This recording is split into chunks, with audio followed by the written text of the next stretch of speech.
Well, good evening, racing fans. Welcome to racing action from Grand River Raceway on this Canada Day. We have 10 harness races this evening. The Ontario Sire Stakes on tap this evening as well. Note there is 19 minutes to our first dash on this gorgeous Canada Day. The track listed is fast. The skies are blue. And we're red and white here on July the 1st at Grand River Raceway. Let's get a look at the changes in the first race. Number 4, American Pageant. Mike Saftig will drive. Race 1 for American Pageant. It will be Mike Saftig to drive. Races 2, 3, and 4 have no changes. No changes. Races 2, 3, or 4.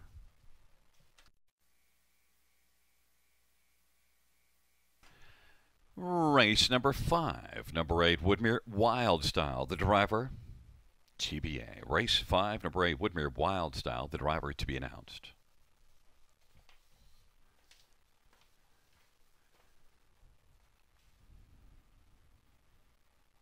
Race number 6, no changes. No changes, race 6.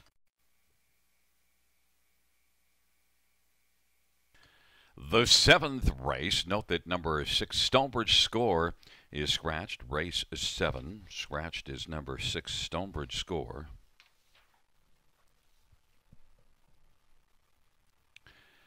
Races 8 and 9 have no changes. No changes, races 8 or 9.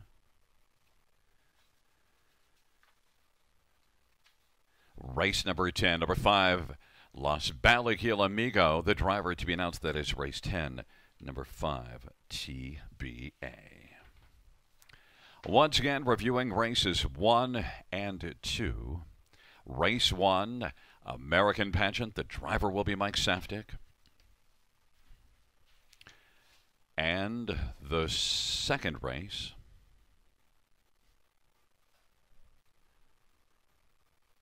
there are no changes. In fact, no changes. Races 2, 3, or 4. It is 17 minutes to post time on Canada Day, and time to check in with Mark McKelvey and his thoughts on our racing card this evening.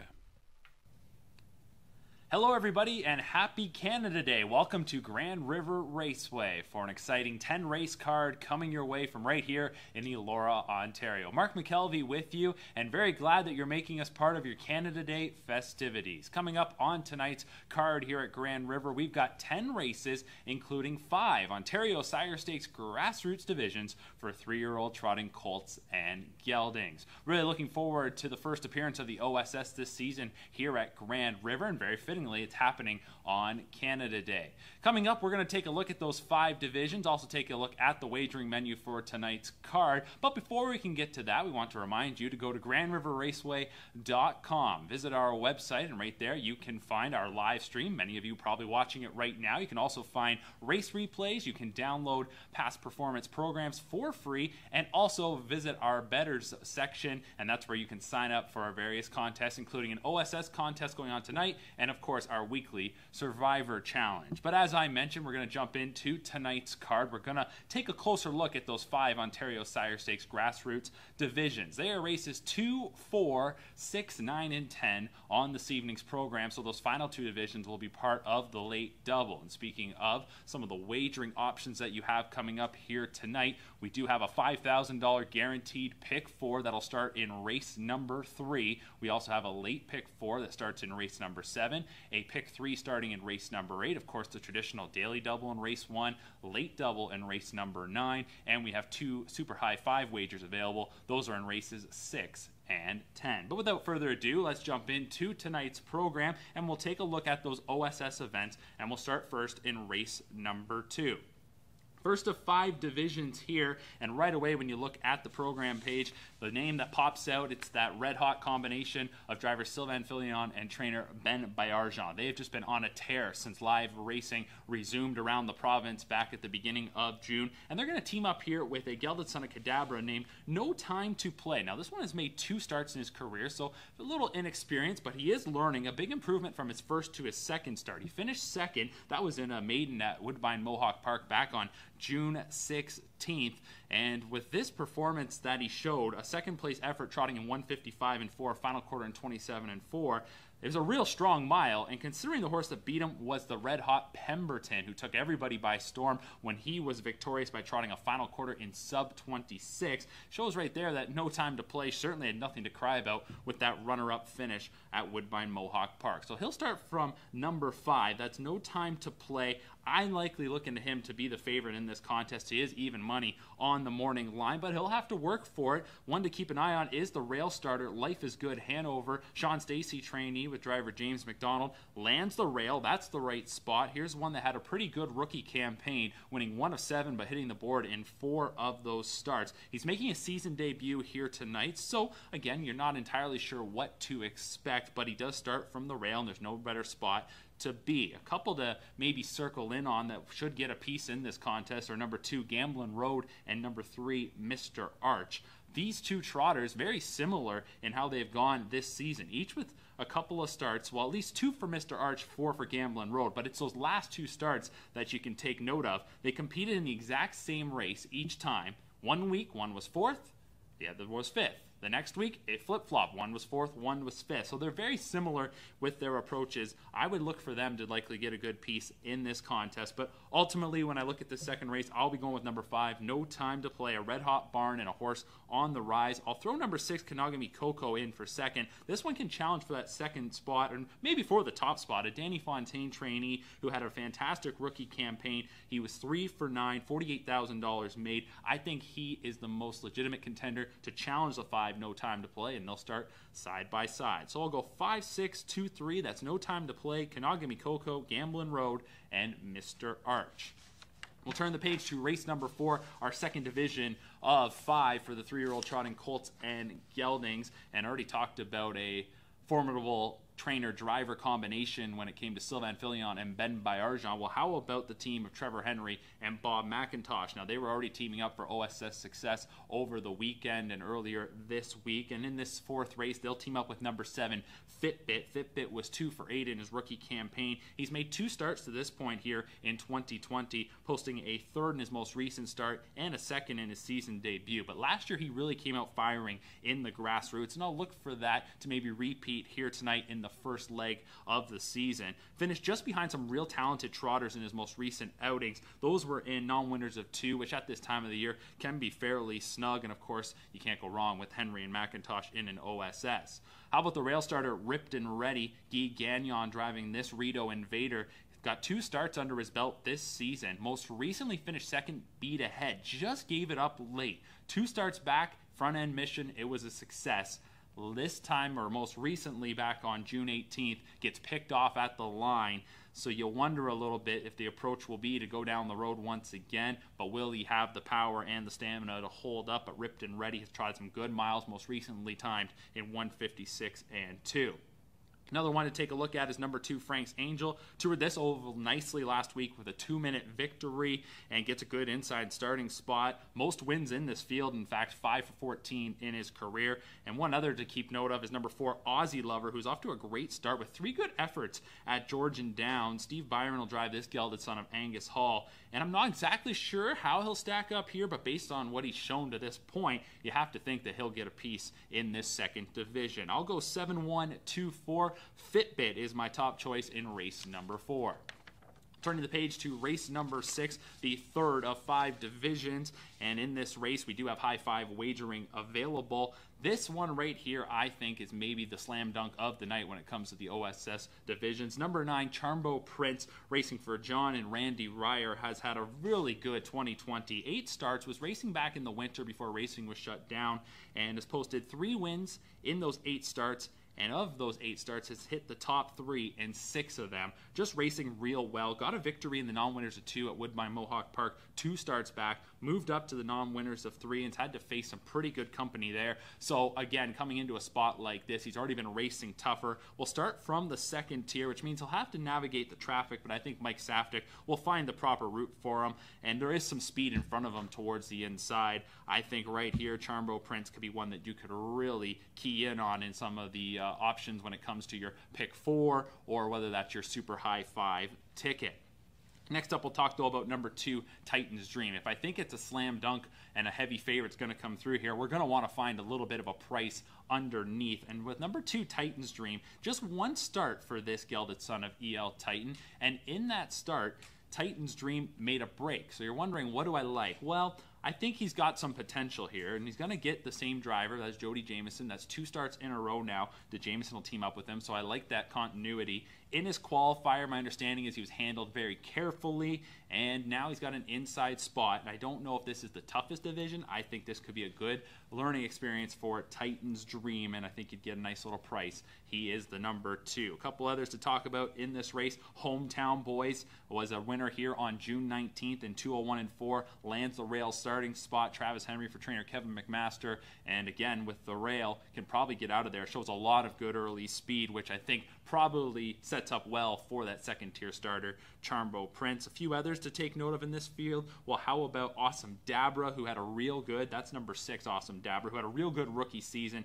3 for 10, hit the board in 6 of those 10 starts. A little slow to start with that first effort back on June 12th, but here's one that's got the ability Chris Christoforou will handle. Another one to keep an eye on would be the Trevor Henry steered Lexus Marcus, who is number 5 in this group. Here's a horse that's right around there, knocking on the door, just hasn't been able to break through for a victory, but one you have to consider to get a minor piece. So overall here in this 6th race, I'm going to go with Charmbo Prince. I'm locking in on him here tonight. He, to me, seems like almost a sure thing. Looks like much the best. I'll use number 2, Titans Dream under him. Number 6, Awesome Dabra. Number 1, Hometown Boys. And throw in the 5, Lexus Marcus, as it is a super high 5 race. We head now to the late double races 9 and 10 as we're getting closer to the first race here tonight at Grand River Raceway. 9 and 10 will finish up our OSS events in the 9th race. Number 1, Remember Titans. James McDonald driving this Sean Stacy trainee, and Remember Titans has 2 runner-up finishes and 2 starts this season. I think tonight will be the night that he's able to break through. He trotted in 155, finishing second to a horse that went on to win an OSS Gold event.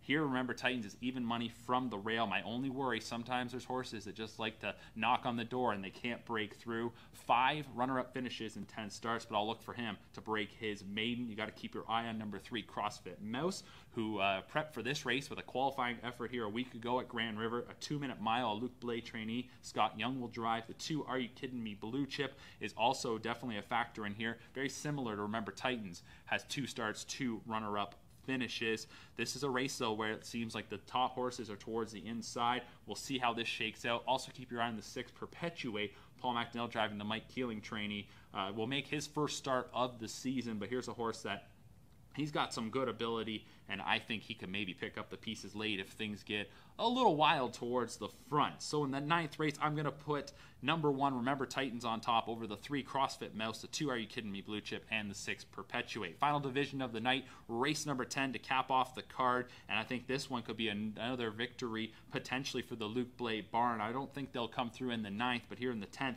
they send out Field Gunner, who is number 4, Bob McClure, to drive this Cadabra Colt. He was a winner here at Grand River Raceway in 2 minutes and 2/5, an 8-length score a week ago. He's 1 for 3 in his career and starts from post position number 4, even money on the morning line. He was a $200,000 yearling buy and gets Bob McClure back on the bike, as I mentioned. His biggest challenger will be number 8, Ongoing Royalty, who's very similar to Field Gunner, has just a couple starts under his belt and was a winner, breaking his maiden last time out at Woodbine Mohawk Park in 158-3, but lands that outside starting spot that'll make things tough.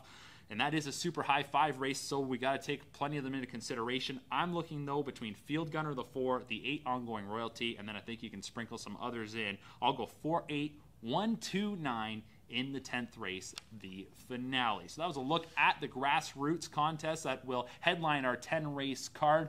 Once again, happy Canada Day, everybody. Welcome to Grand River Raceway. We're glad to be part of your Canada Day celebrations. Enjoy the action. First race post time is coming up at 6:30.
Field 4, race 1 is on parade. 1 is really blue chip. James McDonough for Jason McGinnis and the stable. Number 2, Austin Hall. Ryan Holiday for Dave Holiday and Caroline Holiday and Dennis Hanna. Number 3, gotta get me some of that. Austin Sorry for Patrick Shepard and Triple S Equine. Number 4 is American Pageant. Mike Saftik for Mark Winnicott and Donald Smith and John Nicholson and Mark Shares in ownership. Number 5 is Zuma Yumi. Brent McDonough for Brett Karachi and Dakar Equine. And number 6, Chaotic Decision. Paul McKenzie for Gerard Demers and Tag Incorporated. Number 7 is Red Hot Torch. Robert Shepard for Isabel Darvo. Number 8, Debt Collector, Colin Kelly for Steve Bossens and Steve Palermo. And 9 is PC Glide Line, Curtis Clements for Peter Clements. Field of 9, race number 1 going to post shortly. Also, once again, note that Mike Saftik drives number 4, American Pageant. Well, let's look at this field, and we're going to work on the outside. Yeah, I know it's a half-mile track, but the best ones have drawn to the outside, and number 8, Debt Collector, has collected 7 wins in 10 starts this year, racing for the high percentage barn of Steve Bossens, and raced here in each of the last 2 starts and was able to win one rather handily, and the other one last time out by half a length. Debt Collector is back in the same class as the recent 2 wins here, and those are the first 2 starts off of the layoff since the middle of March, so as kept right on going, was racing well before that as well. Debt Collector, tough post assignment. We'll see if he's able to overcome post position 8. A front end horse from post 8 does make you doubt them a little bit. Colin Kelly and Stephen Bossens are at 6-1 on the board, so maybe there's enough value there to take the horse that's 7 wins in 10 starts on the year. Number 7, Red Hot Torch, is one that raced to a 3rd place finish here June the 17th. Has 4 wins in 12 starts in the year. In fact, is 6 of 12 in the top 2, so maybe one that can be used on the exactor ticket. Races for longtime proven barn Isabel Darvo, Robert Shepard driving. Red Hot Torch, you also get 6-1. A little bit value play because of the tougher post position. Number 6, Chaotic Decision, is the one the fans have landed on the most right now. Now, just 1 win in 12 starts this year. That win was back in the middle of March before the layoff. Has had 3 starts since then, and a couple of runner-up finishes for a Chaotic Decision. Runner-up last time out and came first up and still managed to dig and finish 2nd, beaten just a neck. Chaotic Decision, that's the fans' decision right now, 7-5. And number 9, PC Glide Line, well qualified at Hanover, finishing 3rd in the qualifier. Also note raced here a year ago, June the 12th, so you got to pay attention to that little symbol, the 9 beside the 12, so that you see that that was a year ago. But look at that start. 2 minutes flat and won by 5 1/4. PC Glide Line makes a first start of the year off a modest qualifier, and did hustle out, though, 28-3 opening quarter. PC Glide Line. We'll see if there's some gate speed down to the inside to follow out for PC Glide Line. And Peter Clements often sports strong numbers, and he has strong numbers again this year. Curtis Clements driving 15-1. You get a bit of a price in the first start of the year off a long layoff. Hasn't raced since last June. The first of 10 dashes is getting ready to go to post. We're less than 2 minutes to post time. Enjoy your Canada Day and watch and wager on racing action from Grand River Raceway in beautiful Elora, Ontario. Track is fast, the skies are blue, and hopefully you can take some green from Grand River Raceway.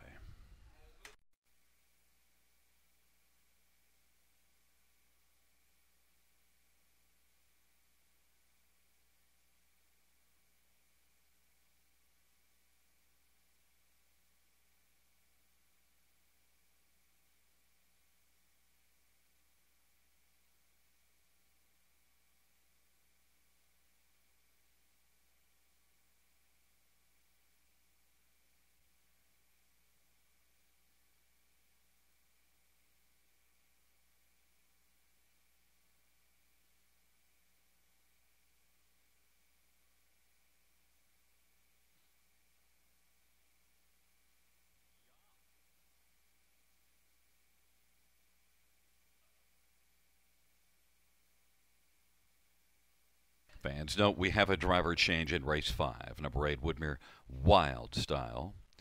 It will be Trevor Henry to drive. Trevor Henry drives 8 Woodmere Wild Style in the 5th race.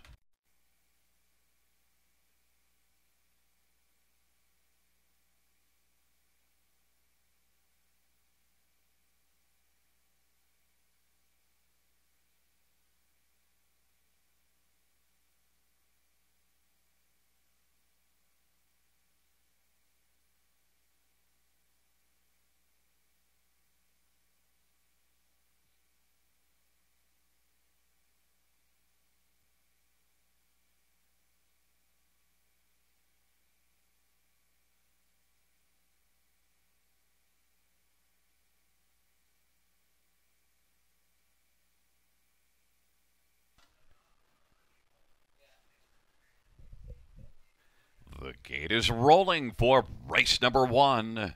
Taking out positions. Really Blue Chip. Austin Hall. Gotta get me some of that. In the Center American Pageant in Zuma Yumi. On the outside, Chaotic Decision, Red Hot Torch, and Debt Collector. And the second tier PC Glide line. It's a field of 9 for the first of 10 dashes.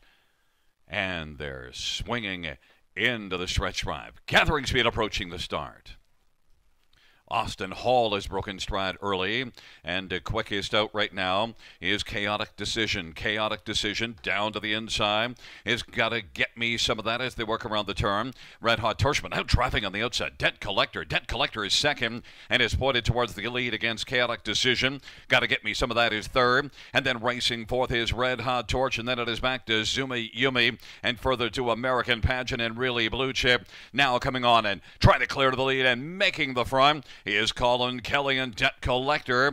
They race past the opening quarter in 27-2. Chaotic Decision is second. Gotta get me some of that is third. And right now is about 4 off lead. Then it's a gap of 3. Red Hot Torch is racing fourth, and then it is Zuma Yumi and American Pageant and Really Blue Chip. The field comes off the turn and races on towards us and the half. And Debt Collector is on top. Debt Collector by a length and a half. Chaotic Decision rides the pocket. Gotta get me some of that is third. And Red Hot Torch is racing fourth. Then it is Zuma Yumi, American Pageant, and Really Blue Chip.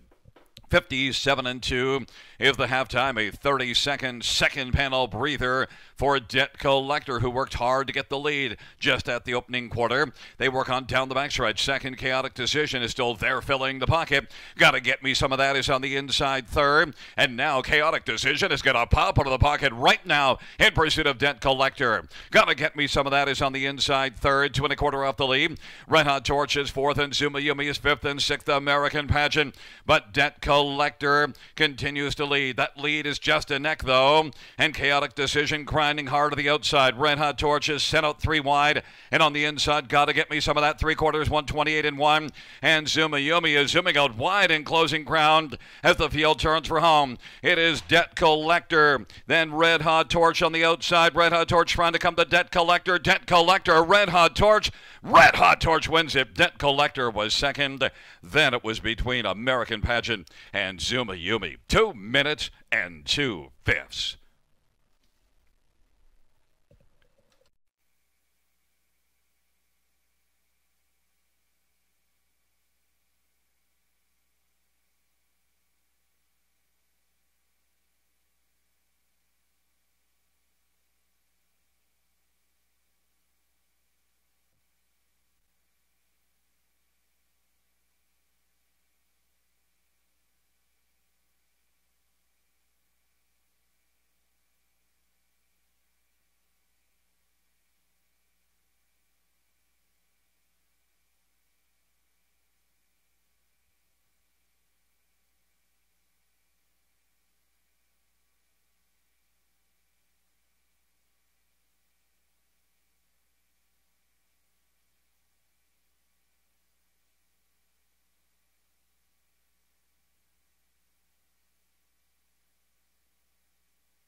The top four on the board, 7, 8, 4, 5.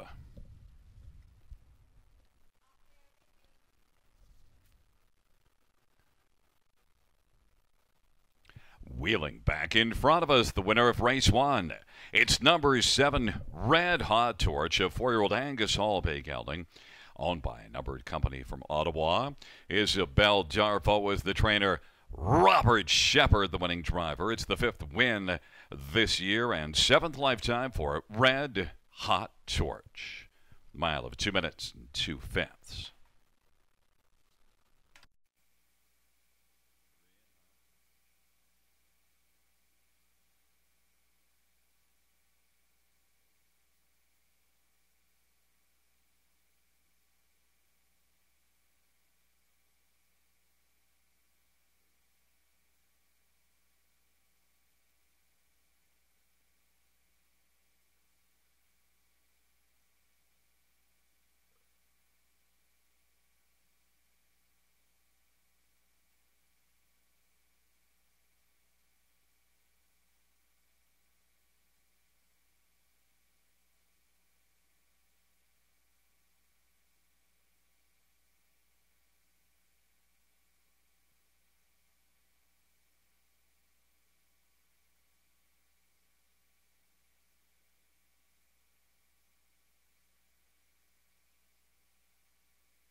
The first race, mutual payouts, number 7, Red Hot Torch, 1370, 690, and 440. Number 8, Debt Collector, 340, 340. And for American Pageant, 870 to show. The $2 exactor pays $76.30. The dollar try, $776.70. And the 20-cent superfecta. We're going to need a bigger boat. $1,535.89 on a 20-cent super. Ka-ching.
First race order of finish from the top is a 795 346 128. That's 795 346 128.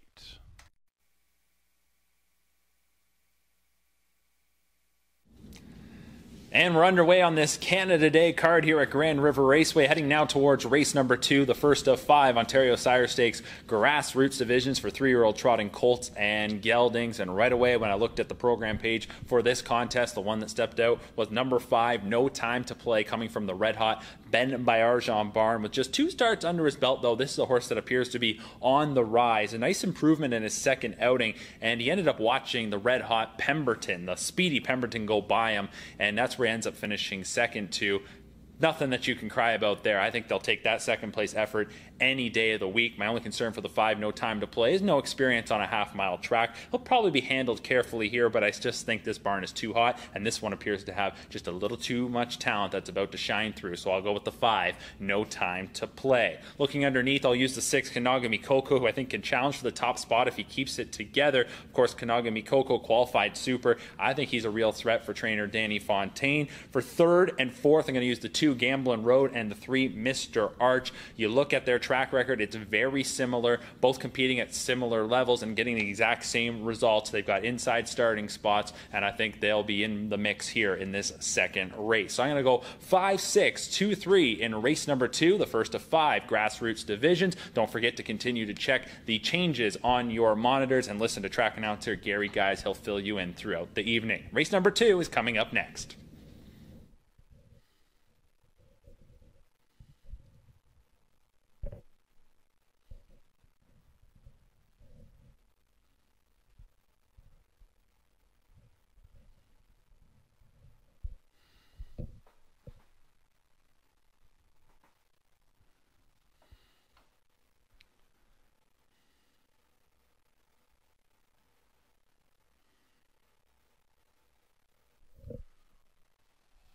What's the blue flag? Well, Mike was on, I guess. But the question is, what is the blue flag?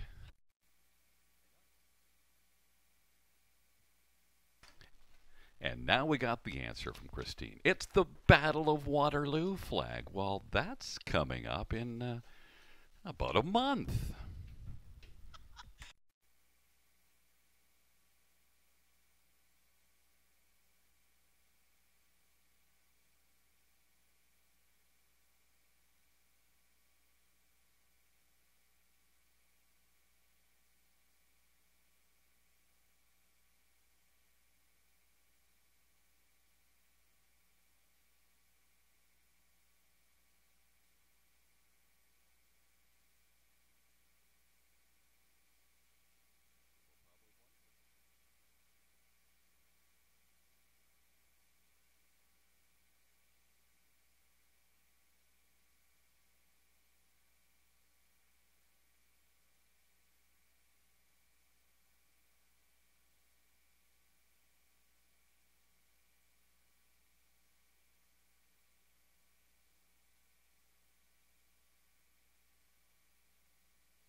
Field 4, race number 2 on Parade 1. Life is Good, Hanover. James Woodhanover, Sean Stacy, and David Reed, and Steve Kloski, and Klaus Jorgensen. Number 2, Gamblin' Road. Trevor Henry for Bob McIntosh and James Walker and Martin Stables. Number 3, Mr. Arch. Mike Saftig for Randy Fulmer and Phil Catcher.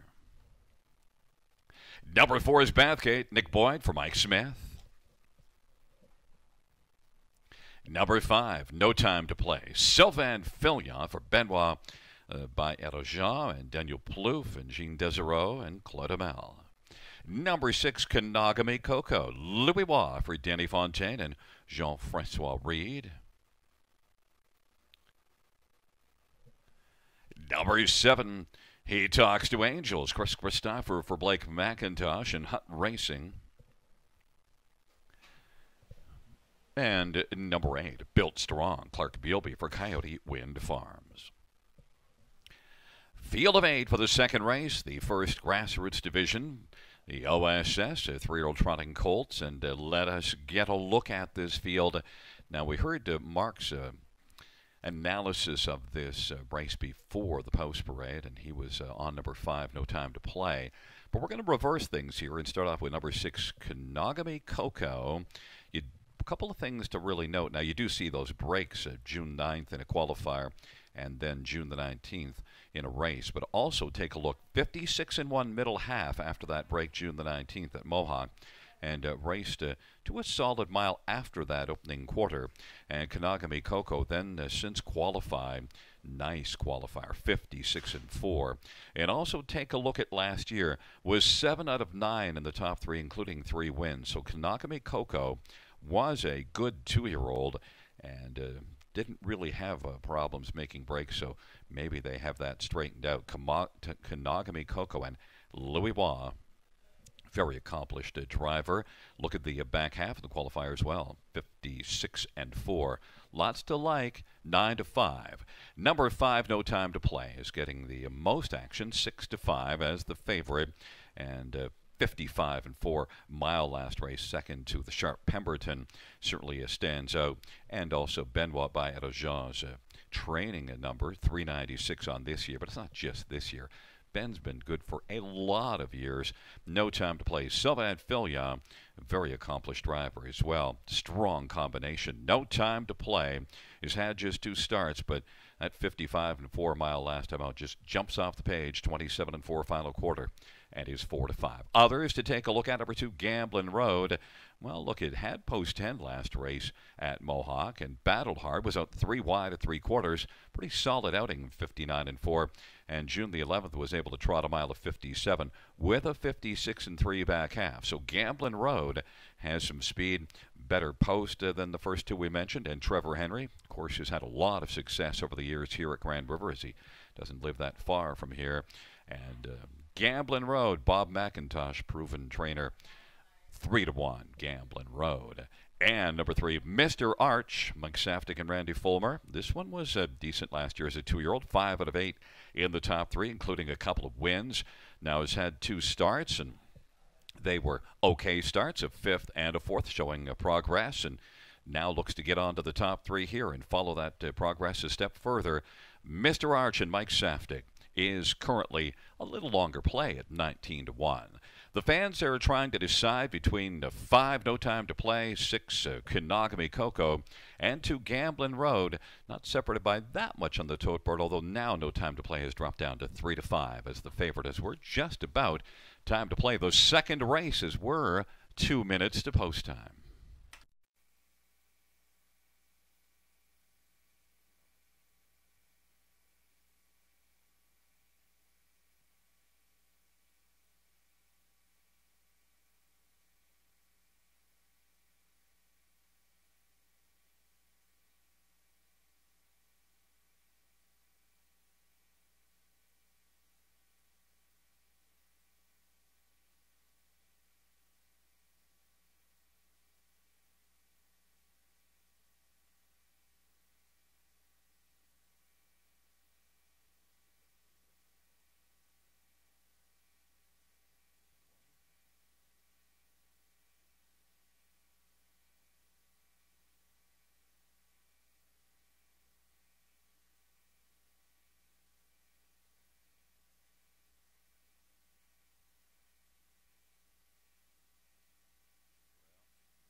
The starter has called the field for the second dash.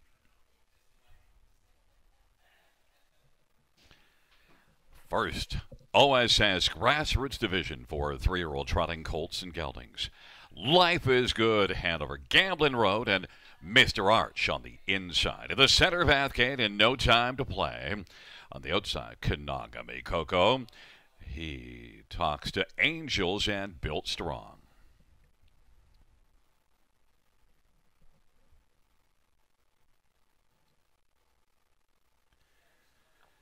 Field for the second race turns into the stretch drive, and here they come.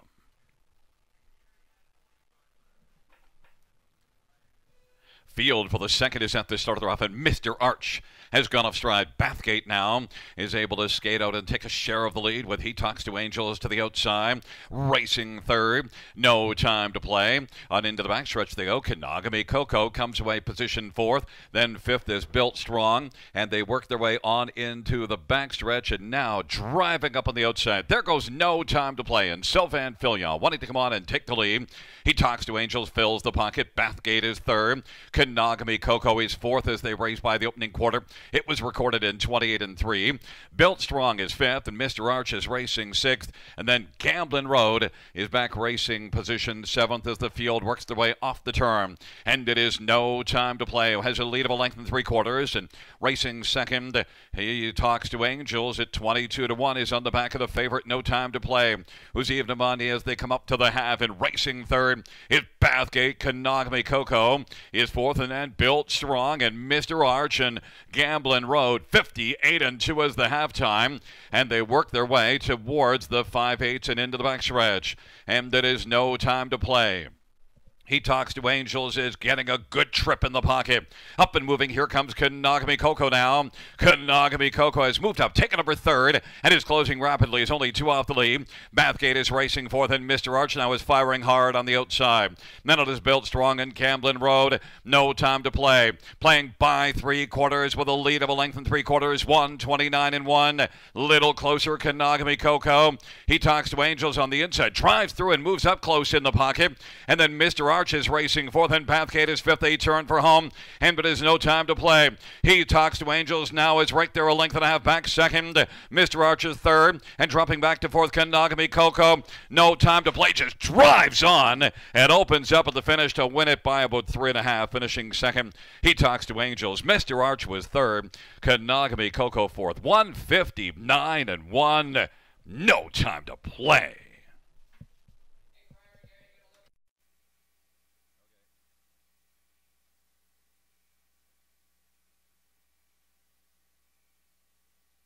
Fans, the inquiry sign will go up, retaining to the break in stride of number 3, Mr. Arch.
On the board, we have a 5736. That is 5736.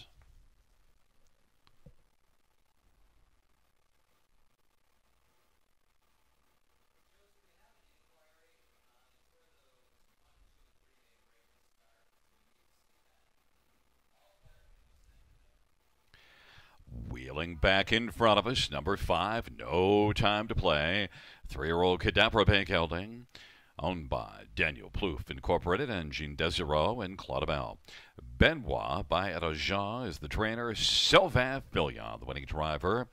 It's the first win for No Time to Play, 159-1. Note the inquiry pertains to number 3, Mr. Arch, and the break in stride of the 3. The win in the second to 5, No Time to Play, and Sylvain Filion.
And the judge's ruling that number 3, Mr. Arch, did not violate the braking regulations and will stand. On the board, 5-7-3-6.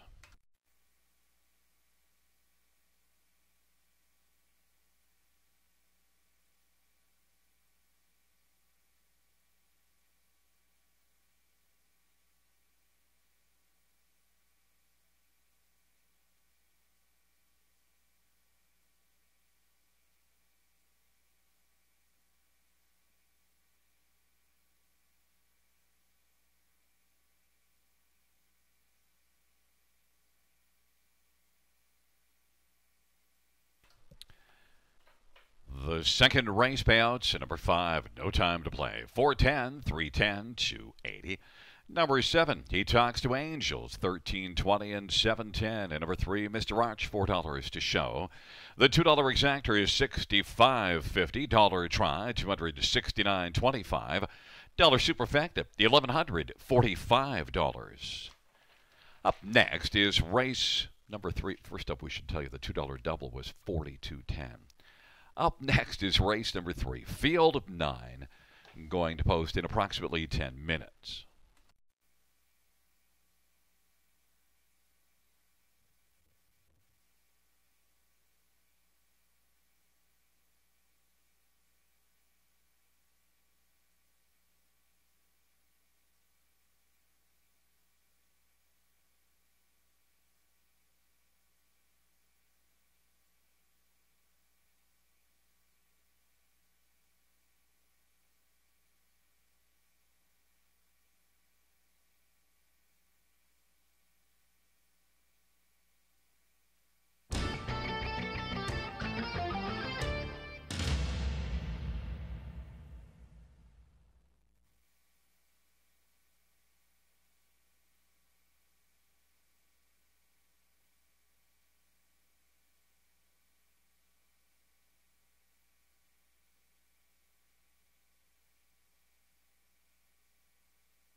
Second race or finish from the top, 863-51427. That is 863-51427.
The field for the third is on parade. One is Premier Joy. Eddie Hensley for Ashley Hensley. Number 2, HP Patriot. Robert Shepard for Gerard Demers and Claudemel. Number 3 is Simon Said. Travis Henry for Vern Cochran and Mike Arnold. And 4 is Evasive Card Shark. Danny St. Pierre for Tiffany Staley. 5 is Brock's Fortune. Colin Kelly for Taylor Fritz. Number 6, Come On and Get Some. Dave Duncan for Brenda Duncan. Number 7, Dalliator. Greg Dustin for Jeever Steeg and Ted Melchers. Number 8 is Tarot. Scott Quiller for David Fry. And 9 is Officer Jones. Nick Stewart for Vic Putty and Limco Incorporated and Dr. John Tobin.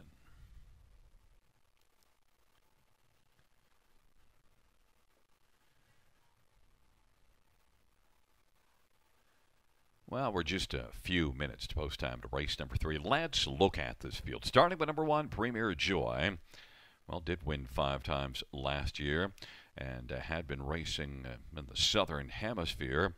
Now has had one start racing at the Meadowlands in 52-1, and now tries things here for start for Ashley Hensley. And Premier Joy certainly showed some pretty big speed, but also look at that mile. Parked every step and still was able to put up a solid time.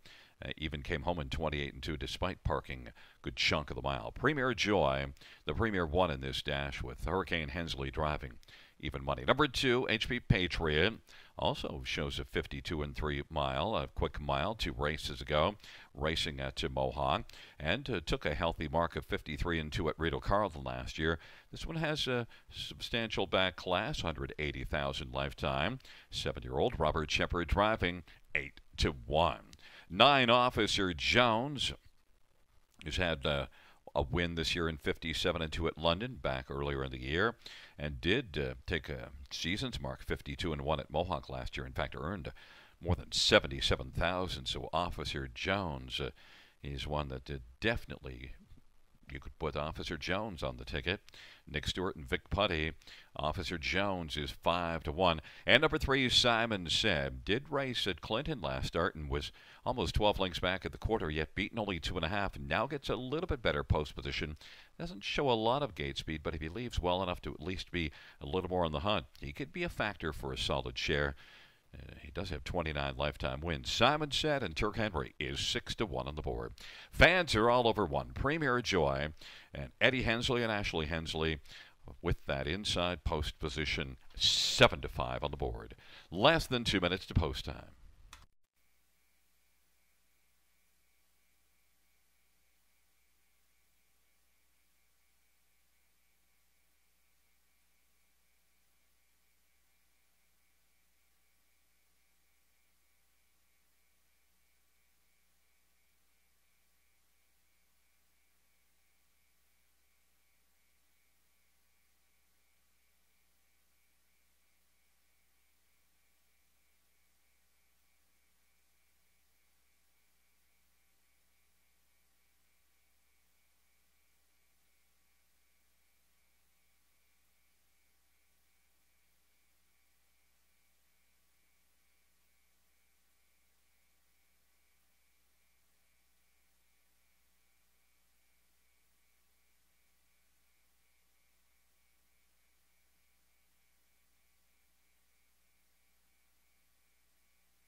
The starting gate is rolling for race number 3. Premier Joy, HB Patriot, Simon Set on the inside of the center, Evasive Card Shark, and Brock's Fortune to the outside. Come on and get some. And Dalliator and Tarot, second tier, Officer Jones.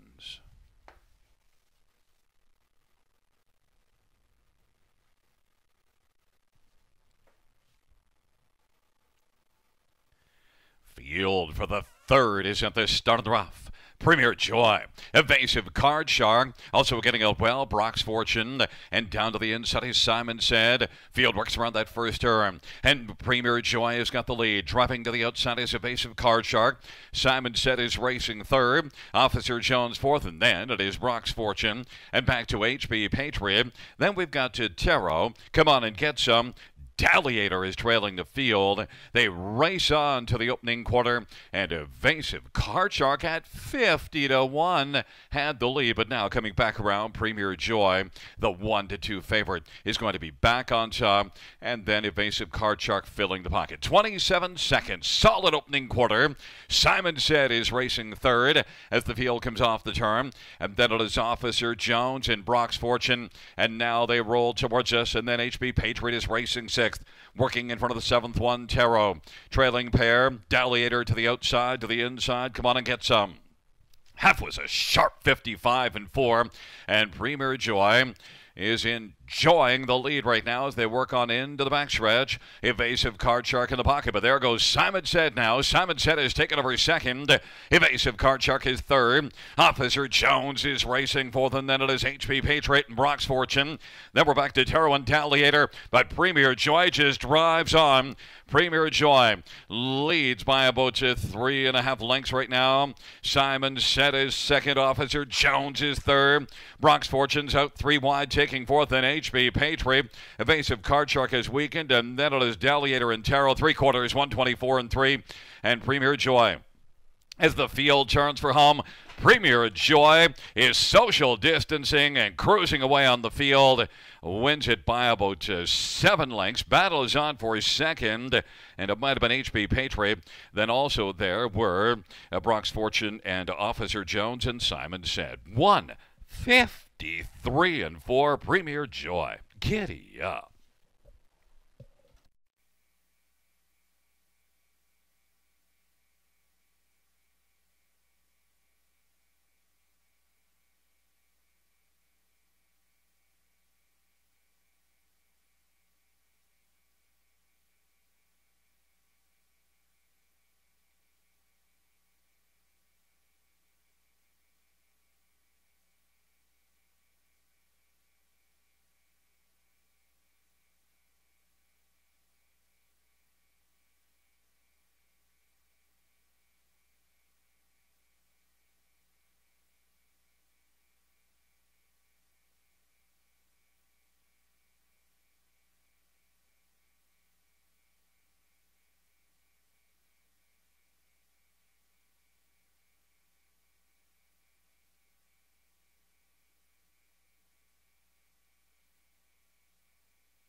Wheeling back in front of us, the winner of race number 3. It is number 1, Premier Joy, a 6-year-old Some Beach Somewhere bay gelding, owned by Curtis Ann Stables of Bordentown, New Jersey. Ashley Hensley is the trainer. Hurricane Hensley, Eddie Hensley, the winning driver. First win this year, 5th lifetime, Premier Joy, and Hurricane Hensley takes the third in 153 and 4.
The third race payouts. At number 1, Premier Joy, $3 to $32.20.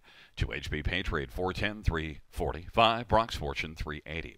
$2 exactor is $11.20. The dollar try is $17.75, and the dollar super, $46.40.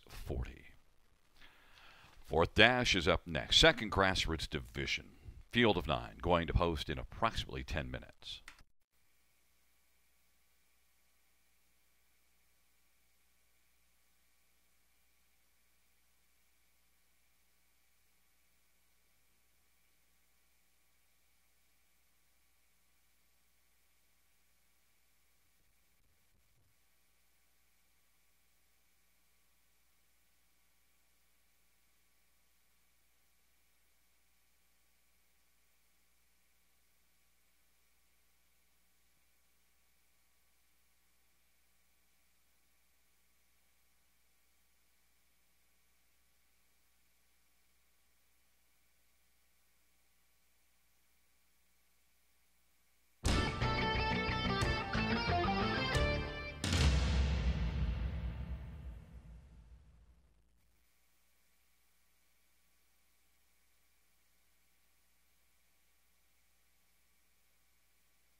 The third race order of finish from the top, 125-839-674. That's 125-839-674.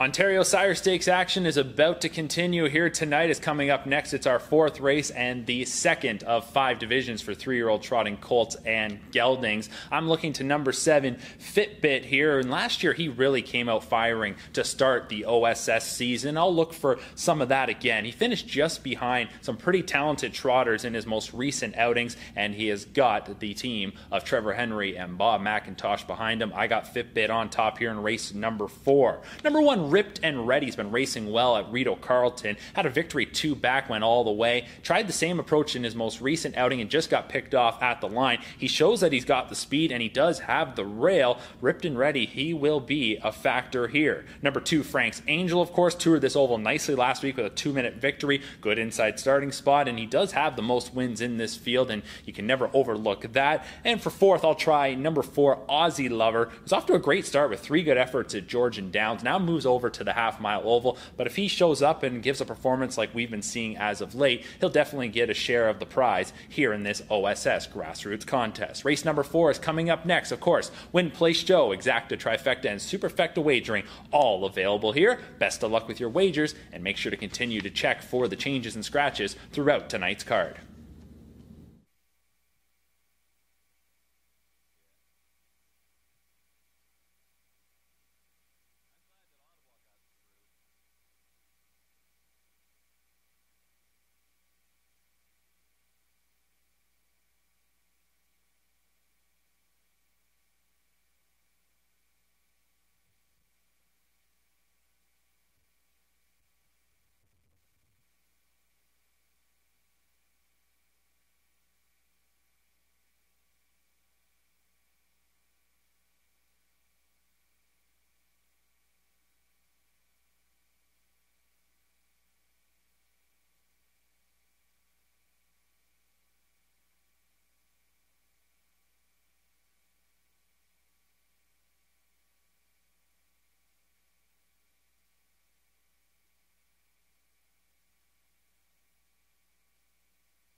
Field for the 4th race, second Grassroots division on parade. 1 is Ripped and Ready. Geek Gagnon for Thierry Vandenplas and Dr. Ruth Irving. Number 2, Frank's Angel, Jason Ryan for Dag Hendrickson and Dr. Mike Veneri. Number 3, Enduring Strength, Maria by Erajan, drives and trains for the stable. And for Aussie Lover, Steve Byron for Gino Cicero. Number 5 is Laval Titan, Chris Christopher for Danny Fontaine and Gaetan Bono. Number 6 is Wheelin' Willie, Wayne Henry for Fred Brayford. Number 7 is Fitbit, Trevor Henry for Bob McIntosh and Martin Stables. And 8 is Tucker's Out, Paul McDonnell for John Bax and Bax Stable.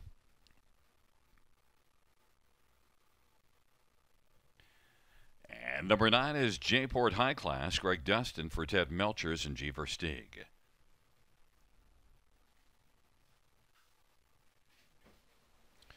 Well, fans, looking at this field, we'll start off with number 7, Fitbit. Definitely comes in very fit. Has had 2 starts that were both very fine. In fact, that 55-mile, very good mile, June the 16th, off the long layoff. Hadn't raced since last Halloween, and yet came out with a big mile. Now, did have a couple of qualifiers to get ready. But nonetheless, Fitbit now comes in off of 2 really strong efforts. Post 7, though, on the half-mile track, but Trevor Henry has definitely won here tons in the past. Racing for trainer Bob McIntosh here this evening. And Fitbit, probably the one to beat at 4-1, but the fans disagree. And they've gone down to the inside on number 1, Ripped and Ready, and understandable. Has gate speed, the inside. Shows a good mile last race, 56-2 at Rito Carlton, so that does compare well to the 55.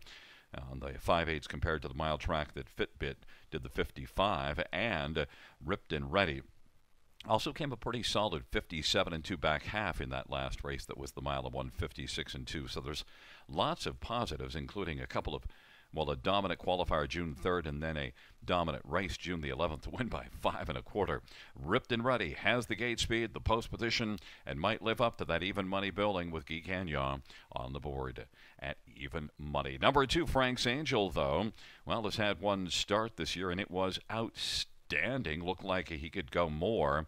He went to the front and crushed them, winning here in 2 minutes, winning by 3 1/4. Also 4-time winner last year, so Frank's Angel is he knows his way to the winner's circle. 5 wins for Frank's Angel, and looking to make it a 6th here, 2-1 on the board. Jason Ryan driving.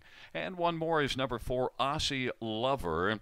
Well, Aussie Lover has been racing in good company at Georgian Downs and has been very competitive.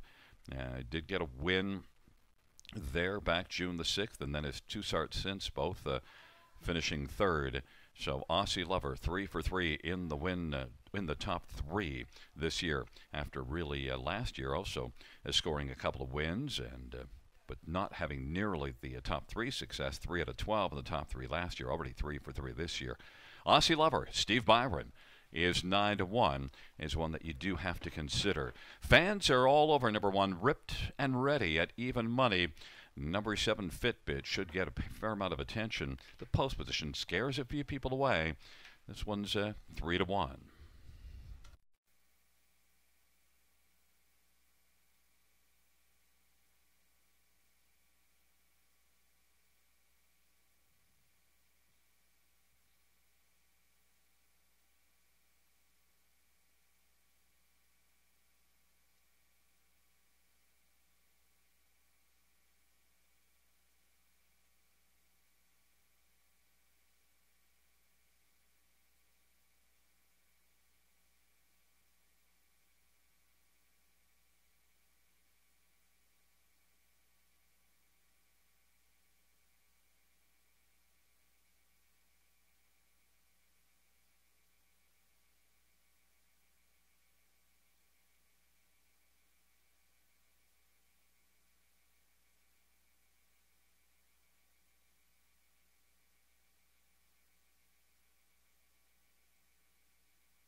The starter has called the field for the fourth race of Field of Nine. 3-year-old Colts and gelding trotters in the OSS second grassroots division.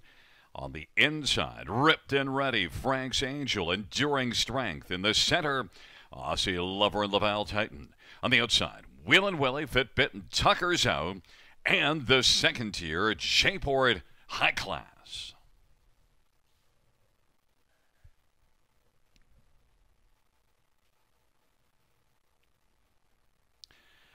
The field for the fourth race of Field of Nine, moving into the stretch drive.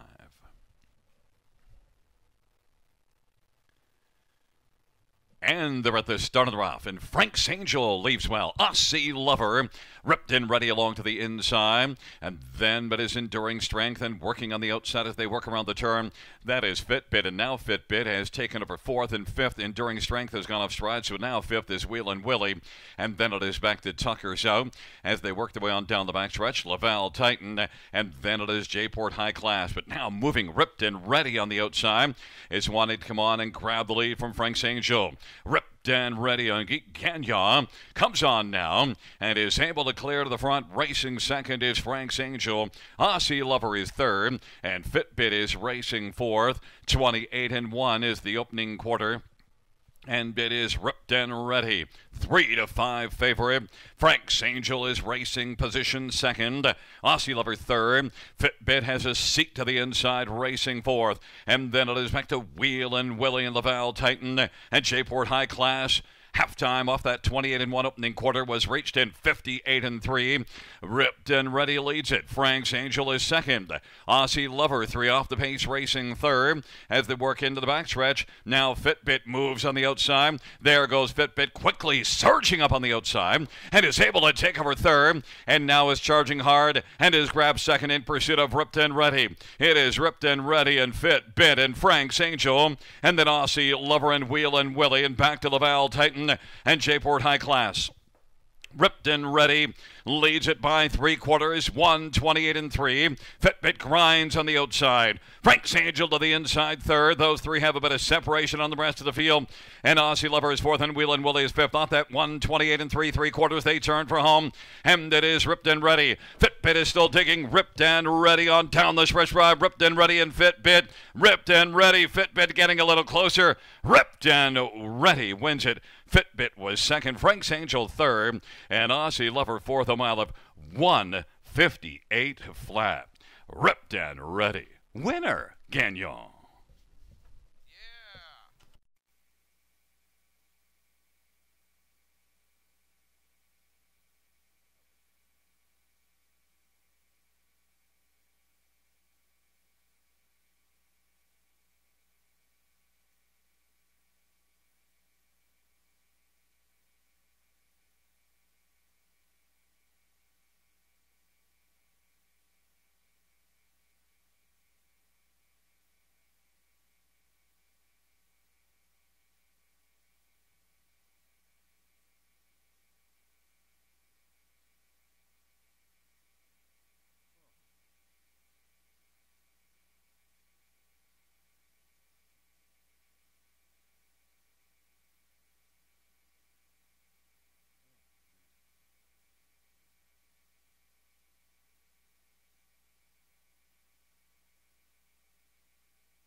Wheeling back in front of us, the winner of race number 4. It's number 1, Ripped and Ready, a 3-year-old Muscle Mass Bay colt, owned by Dr. Ruth Irving.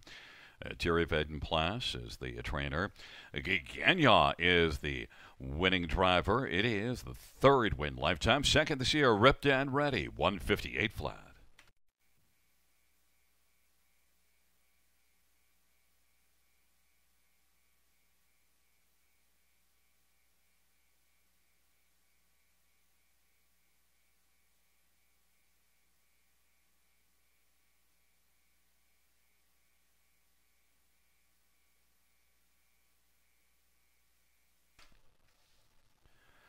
the fourth race payouts. 1 ripped and ready, 3 30 to 32.20, 7 Fitbit 280 and 280, and 2 Frank's Angel 310. $2 exactor is $11. The dollar's rise 17.10. The dollar super 54.20.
The fourth race, or her finish from the top, is a 139 456 278. That's 139 456 278.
field for the fifth race on parade. 1, Topsail Beach. Scott, Culver, Ken, Oliver, and Milton Young.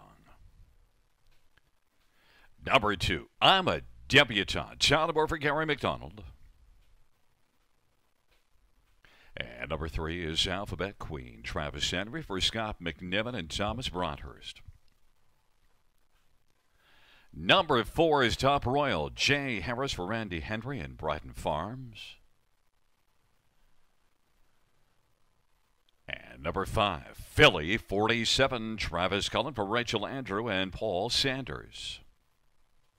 Number 6, Serious Star. It's Mike Horner for Mark Horner and Douglas Wilson. Number 7 is Jordy's Hope, wrapping down for Ron McDonald and Lillian Ladner. 8 is Whitmere Wildstyle, Trevor Henry for Gord McDonnell and Douglas Good. And number 9 is Amethyst Sealster, Jason Ryan for Dolores Basilone and Robert Marcus. Field of 9 for the fifth race, preferred 3 pacing fillies and mares. Let us take a look at this field, and we are going to start with number 4, Top Royal. Look at last race, parked every step and was right there in the hunt and then made a break in stride. Now recovered to finish third, but Top Royal, if she can stay flat, and she hasn't been showing making breaks in the recent past, and last year was very fine, 18 out of 35 in the top 2. Top Royal has come out in the top 3 this year in 7 of 10. So Top Royal, despite that break last time out, has to be on top of your mind as one that can win here, and is 4-1. Number 1, Topsail Beach, well, won by 7.5 lengths and 155-3 last time out. Giddy up. Had post 1 in that start and gets post 1 again. Back-to-back wins, one from off the pace and one on the pace. So Topsail Beach, who's 9 for 13 in the top 2 this year, is in top form. And you get Scotty Coulter in Topsail Beach at 6-1 for Kenny Oliver, who sports a 400-plus training average. That seems like some nice value. Number 5, Philly 47, though, off of 53 in 1 mile at Mohawk, is getting the biggest amount of action and came home very well. 27-4 final quarter. Philly 47 doesn't have a win in 9 starts this year, but did win 7 times last year and is getting close to the $250,000 mark. 6-year-old with some back class. Philly 47 is 4-5 with Travis Cullen for Rachel Andrew. Strong connections there. And number 6, Serious Star. Post 10 last race and wasn't able to make a serious dent in things, but still raced in 54 in 1 and 54 the week before, but 2 tough posts. Now gets a little bit better post, not a ton better, but at least a little bit better, and does show excellent form at London back in March, racing against some tough company. In fact, was 3rd in the preferred 2 class, and the last time this one raced on the half mile in a preferred 3 class, winner all the way on top in 158-3. So don't fall asleep on 6, Serious Star. 23-1. You get some serious value if you think this one can get away from Mohawk and get things going. Has been flashing speed, but just needs a different venue and a different class. And this is a class that she's been able to win in. 23-1. Mike Horner driving for Mark Horner. We have less than 2 minutes to race number 5. 5th of 10 dashes on a gorgeous Canada Day here at Grand River Raceway.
The starting gate is rolling for race number 5.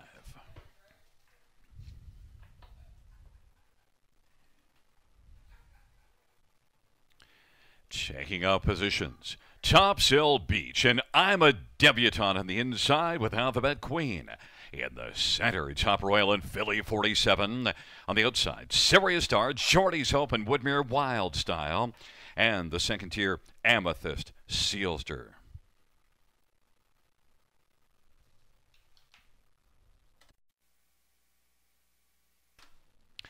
The field for the 5th race is into the stretch drive. Here they come.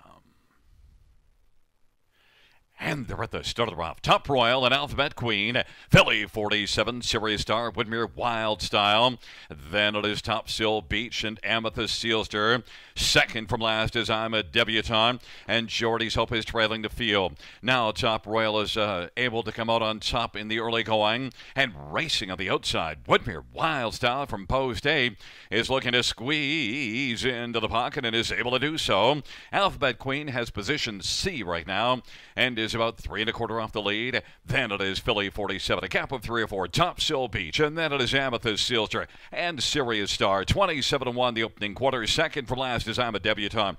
And Jordy's Hope is trailing the field. Top Royal, the 4-5 favorite, has a lead right now over the 90-1 Woodmere Wild Style. The races along in the pocket as they head on towards us. And then third is Alphabet Queen. Popping to the outside goes Philly 47. Amethyst Sealster is 5th. And then it is Topsail Beach and Serious Star.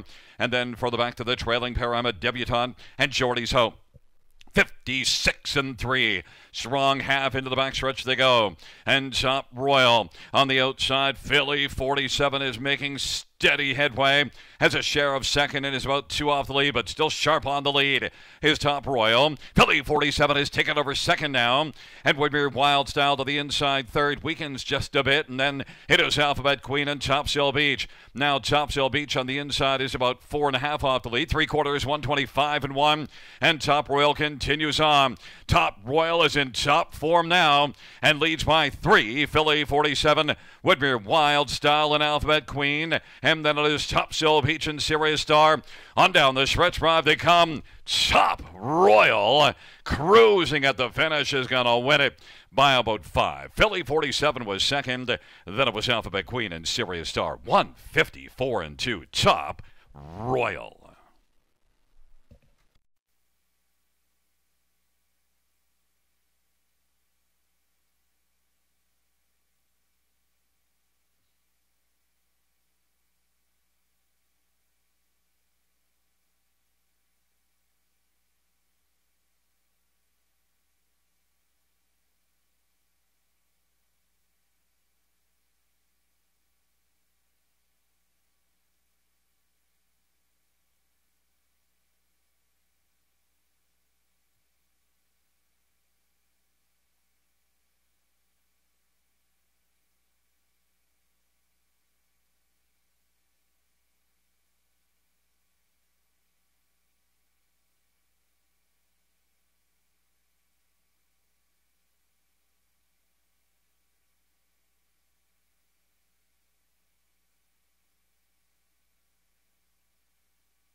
On the board, we have a 4-5-3-6.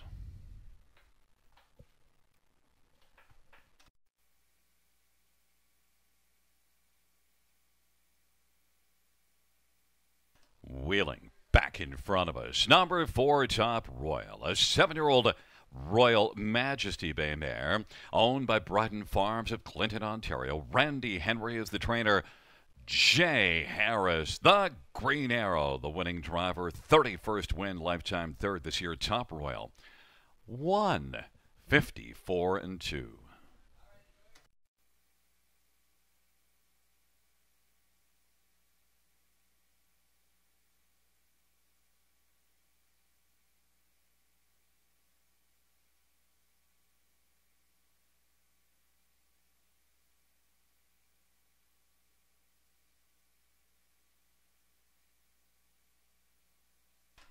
The fifth race payouts. Number 4, Top Royal, $390, $270, and $275. Philly, $47, $340, $310. And number 3, Alphabet Queen, $710. The $2 Exactor, $13.30. The dollar Try, $37.35. The dollar Superfect is $165.70. Sixth Dash is up next. Third Grassroots Division, a field of 9. Going to post in approximately 10 minutes.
Here is the fifth race order finish from the top. It's a 5-9-3, 1, 2, 4, 7, 6, 8. That's 5-9-3, 1, 2, 4, 7, 6, 8.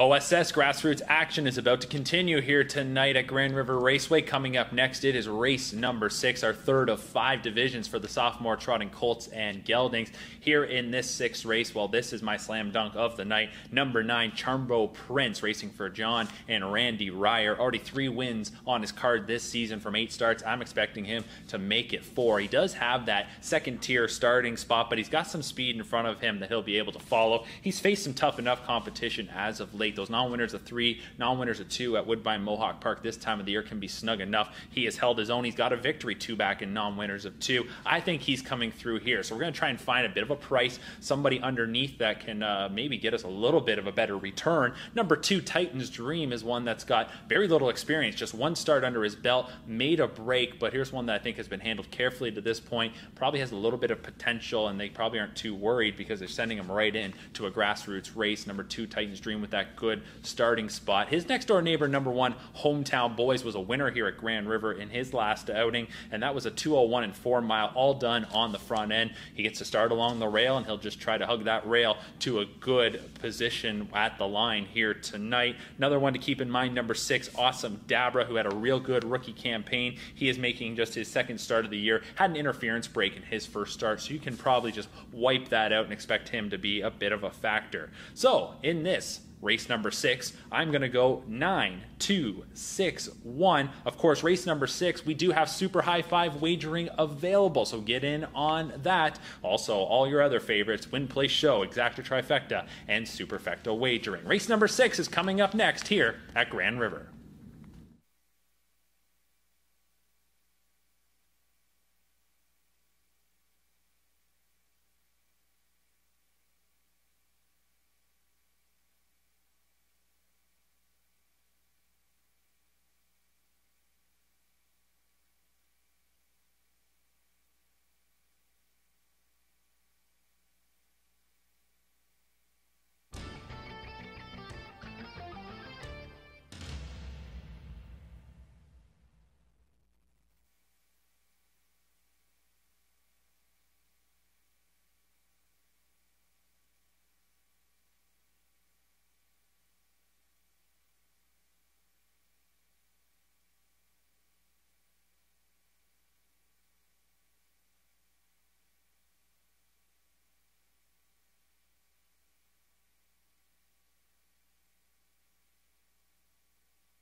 The field for the 6th, 3rd Grassroots Division on parade. 1, Hometown Boys. Travis Henry for Kevin McMaster in the stable and Terry DeVos. And number 2, Titans Dream, Jody Jameson for Bill James and Don Smith and Donna Parker. Number 3, Potstock, Phil Houdon for Matt Dupuy and Cynical Ventures. Number 4 is Warweave Viking, Eddie Green for Celeste Hill. And 5 is Lexus Marquez, Trevor Henry for Shannon Henry, Norm Dunstan, and Dave Hudson. Number 6, Awesome Dabra, Chris Christophorou for Gary Lance. Number 70, Al Sugar, Steve Byron for Vivian Donnie. And 8, Tucson Titan, Louis Waugh for Danny Fontana, Gay Tembono. And number 9 is Chabro Prince, Mike Safdie for John Ryer and Randy Ryer. Field of 9 for the 6th race, 3rd Grassroots Division, featuring the Super High 5. Let's take a look at 5 of them in here, and we'll start with number 9, Chabro Prince. And, well, as Mark said, this one does stand out here as one that should have a great chance to win. 3 wins and 8 starts already on the year, and did win in 56-3, June the 11th at Mohawk. Now, the last race wasn't quite as good, but Chabro Prince overall has shown some plenty flashes of speed, and that last one looks more like a one-off, and also moved up to the non-winners at 3. But was very good in the non-winners at 2. Chabro Prince compares to this field very well. Mike Safdie driving. Gets the trailer post, but there's definitely gate speed down to the inside. The 1 looks like he can leave a bunch. Number 2, Titan's Dream. Jody Jamieson for Bill James. This will be just the 2nd career start. Made a break last time up, but before that break, look, this one hustled out really quickly. 27-3 opening quarter, and then ran into some problems. Titan's Dream, if he's got things straightened away. Also take a look at Kawartha, had a nice qualifier with a back half of 58-1. Also, though, does show a couple of breaks last year. They're trying to get rolling as a 2-year-old, but and then that one break June the 15th, just half a month ago this year. Titan's Dream, 2nd start, 6-1, Double J drives. And number 5, Lexus Marcus. It's one that's been racing competitively, finishing 3rd this year and last year, 1 at each start, but also has been knocking at the door, finishing 4th and a closer 5th. Lexus Marcus also shows some pretty good speed, 56-3, 2 races ago at Mohawk in a maiden, and came home in 27-4. Lexus Marcus just might be one that could improve and be a big play here, and Trevor Henry is 4-1 with Lexus Marcus for Shannon Henry. And also, number 2, Titan's Dream, we mentioned. And let's look at number 6, Awesome Dabra. I guess I went out of order. Like, that's never happened before. Awesome Dabra last year had 10 starts, 5 out of 10 in the top 2. And Awesome Dabra is one that does show racing last year, September and October, in the grassroots, scoring a win in the grassroots last September 27th, 57-3, and that was from post 10 and 7th of the half. So nice effort, pretty good season overall. Picked up 44,000 in 10 starts. Awesome Dabra and Chris Christoforou is 3-1 on the board. Also mentioned number 1, Hometown Boys, is one that, as we mentioned, has that inside gate speed. And the 1, Hometown Boys, 2 wins in 3 starts this year. Travis Henry and Kevin McMaster. Hometown Boys is 7-1. Less than 2 minutes to post time.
Field of 9 for the 6th race, the 3rd Grassroots Division, taking up positions. On the inside, Hometown Boys, Titans Dream, and Pot Stock. In the center, Warwe Viking, Lexus Marcus. On the outside, Awesome Deborah, E.L. Sugar, and Tucson Titan. And the second tier, Chambro Prince. Field of 9 for the 6th race. They're approaching the start. And they're off. Titans Dream, Lexus Marcus, and Tucson Titan from the outside. And then it is Awesome Deborah, Hometown Boys, and E.L. Sugar. Field works around that first turn. Then it is back further to Chambro Prince. And then we've got Pot Stock and Warwe Viking. And now going off stride, E.L. Sugar on down the backstretch they go. Titans Dream has got the early lead. Pressing on the outside, Tucson Titan at 60-1. And on the inside, third is Lexus Marcus, and fourth is Hometown Boys. And then racing fifth at the quarter is Awesome Deborah. And trying to clear to the lead will be Longshot, Tucson Titan, and Louis Bois taking the front. Titans Dream is second as they work around the turn. And then Lexus Marcus third. Off stride goes Chambro Prince, and now Hometown Boys is quickly moving up on the outside as the field races off the turn. And Tucson Titan at 60-1 with the lead. Here comes Hometown Boys to the outside. Hometown Boys is looking to clear to the front and is going to take over Awesome Deborah went off stride. Now popping out from third goes Titans Dream. And they work their way past the half, and Hometown Boys has the lead. Titans Dream to the outside as the field works their way into the backstretch. And then Tucson Titan, Pot Stock to the outside. And now Pot Stock has taken third. Tucson Titan weakens along to the inside.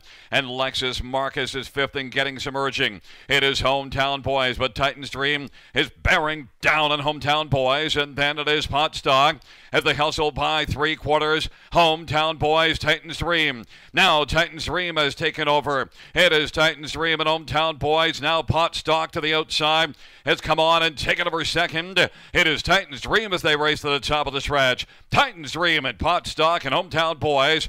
And then it is Lexus Marcus and Awesome Deborah on down the stretch by for Pot Stock. Pot Stock now center of the track. It is Pot Stock. Awesome Deborah flying late. Pot Stock and Awesome Deborah. Awesome Deborah may have won. Pot Stock right there in a photo finish. And then we had Lexus Marcus and Titans Dream and Hometown Boys on the inside.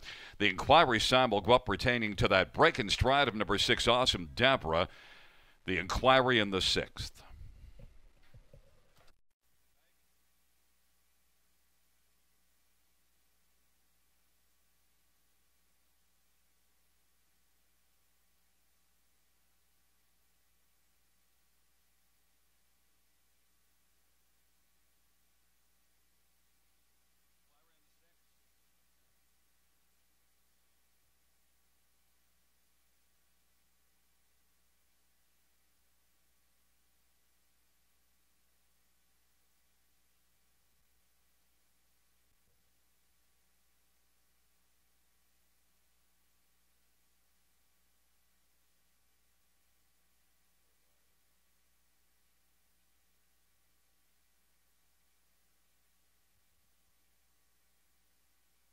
Fans note the corrected half will be 58-3.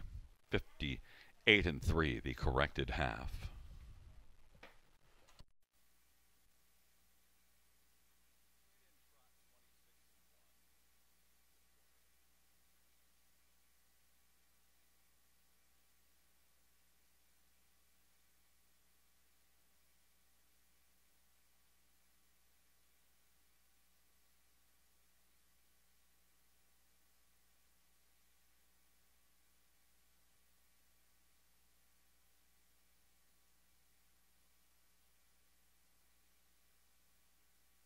On the board, we have a 6-3-2-5 and 1/5.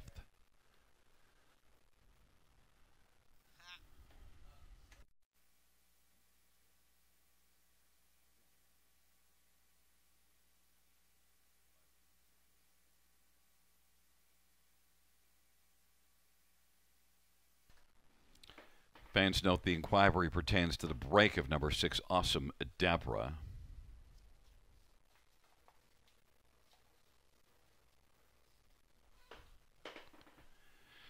There is a look at number 6, Awesome Dabra. 3-year-old Kadabra Bay gelding. Owned and trained by Gary Lance. Chris Christoforou, the driver. Awesome Dabra in 159.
As the 6th race, mutual prices, number 6, Awesome Dabra.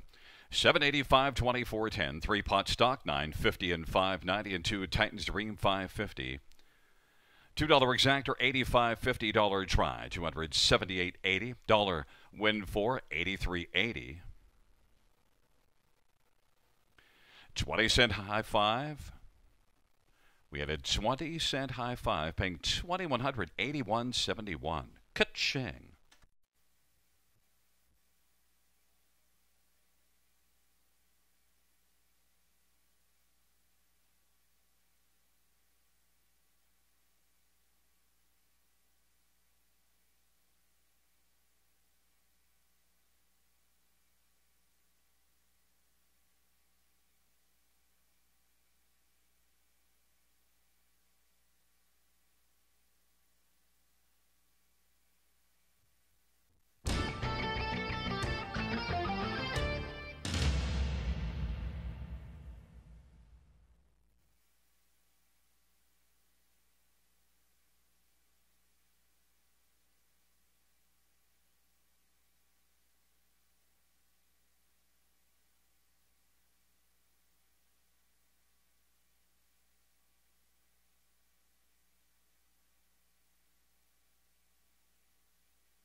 the sixth race. Order finish from the top. 532-741-869. That's 532-741-869.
Fans, note in the 10th race, a driver change.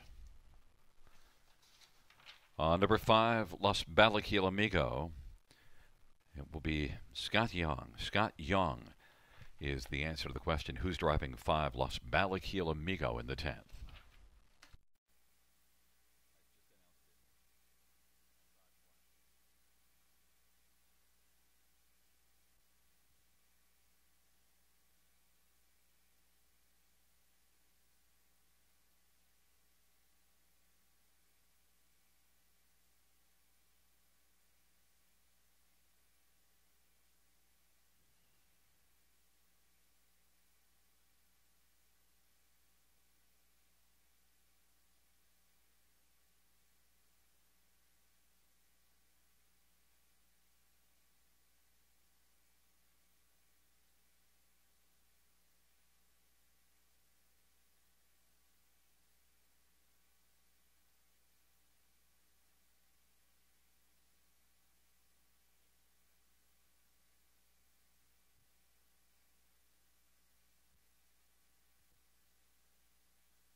Field for the 7th on parade. 1, the Desperado. It's Brent Ballore for Karen McIntyre and Daniel McIntyre and Nancy Newport.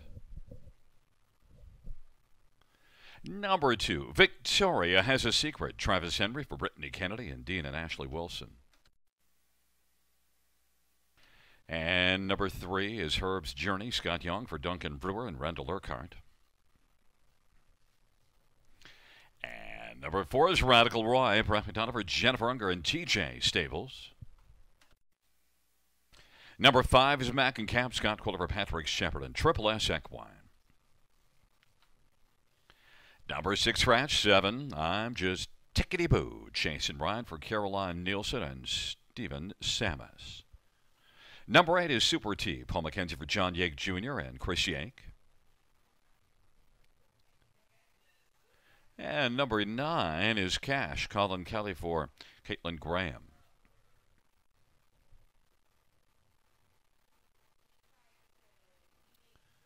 Well, let's get a look at this field. We're going to start on the inside with the Desperado.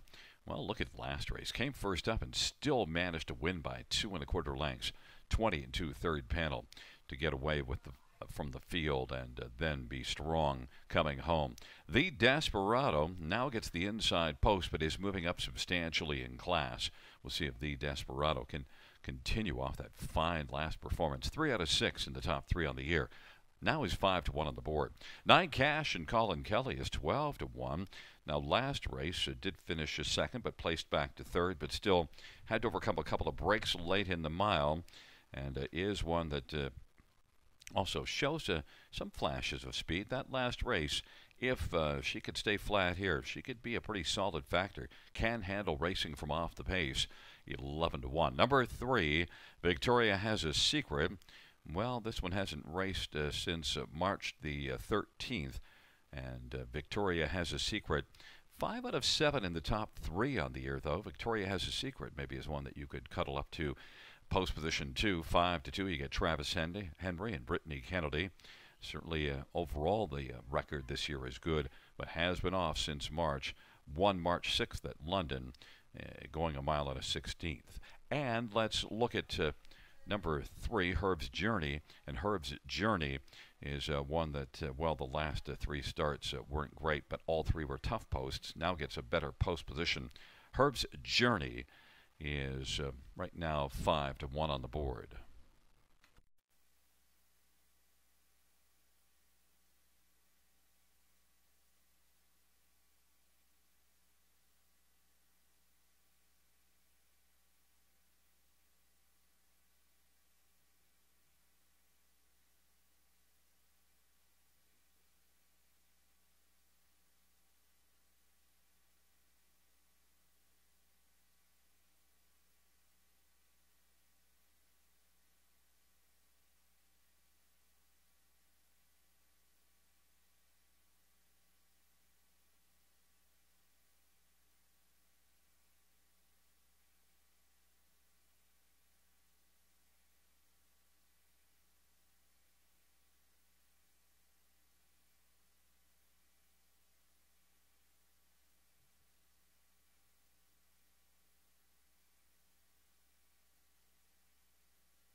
The starting gate is rolling for race number 7. The Desperado. Victoria has a secret on the inside with Herb's Journey in the center. Radical Roy and Mackin Caps. On the outside, just Tickety Boo and Super T and the second tier Cash. It is a field of 8 for the 7th dash, and they're reaching the top of the stretch. Here they come.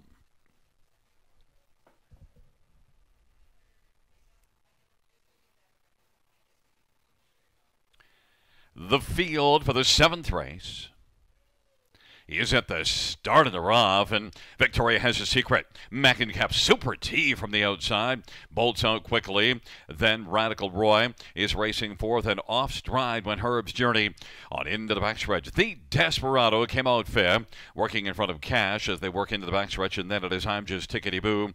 But it is Mackin Caps who came on to get the lead. Mackin Caps is in front of Victoria, has a secret. Then Super T is on the inside third. Radical Roy fourth, then a gap of 3. The Desperado is fifth, working in front of Cash, and then it is I'm Just Tickety Boo. 29 seconds the opening quarter.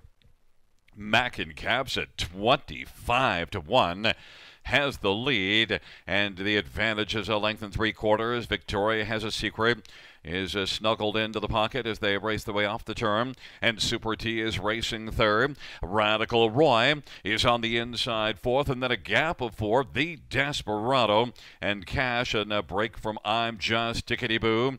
They head past the halftime, 58-4. Mackin Caps and Scotty Coulter still maintains the lead. They work into the backstretch. Victoria has a secret, is second, and then on the inside, Super T, and on the outside, Radical Roy. Radical Roy now has come on and is racing just 2 off the lead. They race the backstretch. Fourth is Super T. Then a gap of a couple, the Desperado and Cash. It is Mackin Cap still at 25-1 with the lead, but Radical Roy at 24-1 is moving up within striking distance and is only a neck from the front and now ahead off the lead. 3/4, 129-2. Radical Roy takes the lead from Mackin Caps, and Super T is out wide, and now here comes Cash with a late push and is right there on the hunt. Victoria has a secret, is dropping back on the inside just a bit. They turn on down the lane. Radical Roy as they come on down the stretch drive. Radical Roy, and flying on the outside is Super T. Radical Roy coming through is Cash. Cash splitting through on the inside. Cash wins it. Radical Roy was second, and third is between Super T and the Desperado. Cash in 2 minutes and 2/5. You can cash on the 9.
Wheeling back in front of us, the winner of race number 7.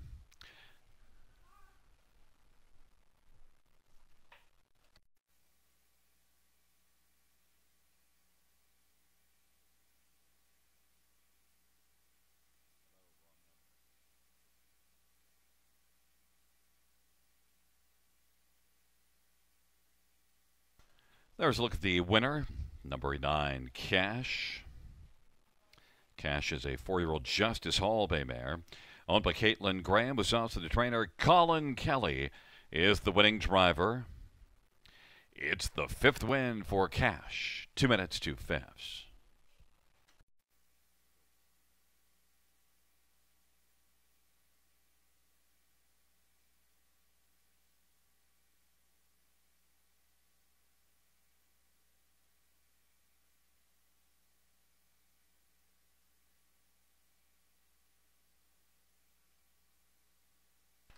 The 7th race payouts: 9 Cash, $10.80, $6.430. 4 Radical Roy, $15.698. Super T, $2.90. $2 exactor is $302.40. Try, $7.30, $7.30. 20-cent superfecta, $828.95. Ka-ching. 8th Dash is next. It is a field of 9 going to post in about 10 minutes.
The 7th race, silver finish from the top, is a 4-6-8-2-5 scratch.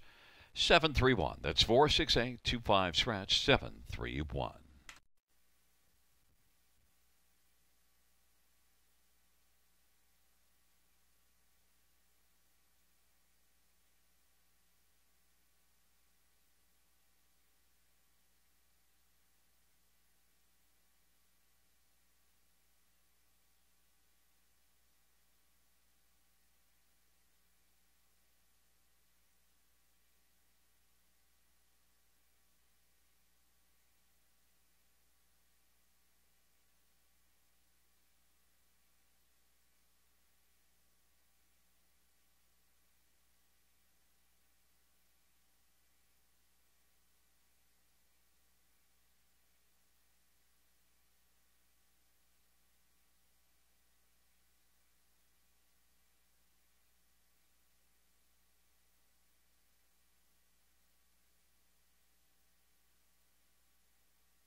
field for the 8th race is on parade. 1, Stonebridge Drama. Bob Clifford, Patrick Bissett, and Gary Stoddard. Number 2, Miss Brandy Kay, Scott Coulter, David O'Brien, and Robert Sparling. Number 3 is Dream All Night, Scott Young for Shane Barrington and Bruno DePoche and John Barrington. And number 4, Saints Somewhere, Brett McDonald for Richard Morrow and Bradley Grant. Number 5 is Tillicum, Jenny St. Pierre for Tiffany Staley. And 6, Wildcat Magic, Austin Saray for Brenda Duncan and Daniel Walker. Number 7, Swice and Angel, Travis Cullen for Jody Cullen and Jerry Hagenars.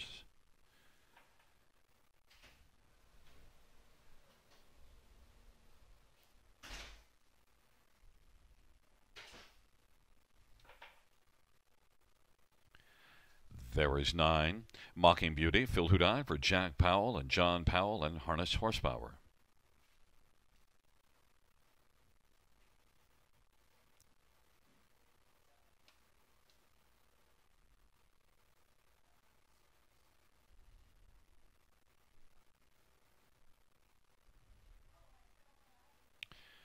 Well, fans, let's look at this field. We'll start with number 4, Saint Somewhere. And Saint Somewhere is one that was racing in the Preferred 2 class June the 6th and finished a competitive 4th. And then the next start was in that Preferred 2, didn't defer as well. Went off to Mohawk and finished 9th. So now is dropping in class. Now look at, this is one that has a lot of back class. A 4-year-old that has 320,000 earned. Big chunk of that is a 2-year-old. Saint Somewhere. And Brett McDonald is 6-5 on the board with a big class drop. Number 3, Dream All Night, is one that's also getting away from Mohawk. Hasn't been able to cash a check yet this year in 4 starts. Made $1,000 a start last year. Dream All Night. And Shane Barrington training, Scott Young driving. Could like this spot better. 16-1. Fans aren't liking those recent lines, but the move down should help. And number 2, Miss Brandy Kay, is one that raced here last time out, mile of 57, but still only managed a 6th place finish. Did suffer interference, though, and Miss Brandy Kay, with a better trip, has a good post position. 5 out of 10 in the top 3 on the year. Maybe Miss Brandy Kay could bounce back, and is a long play if you're looking for one that's longer at 35-1. How about number 5, Tillicum? Well, look at this one, has plenty of back class and was a strong earner last year, and is past the $175,000 mark, but certainly didn't add anything in last time at Mohawk, but was good here in a class above this. 3rd beaten 3/4, just 2 starts back above this class. And also you see this one back in January of this year in the Preferred 2 class, finishing 2nd. So Tillicum at 8-1, definitely capable of a big rebound in form here in this spot. The 8th race going to post shortly.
gate is rolling for race number 8.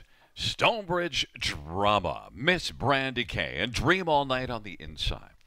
In the center, Saint Somewhere and Tillicum. To the outside, Wildcat Magic, Twice an Angel, and Freya Sealster. And the second tier, Mocking Beauty.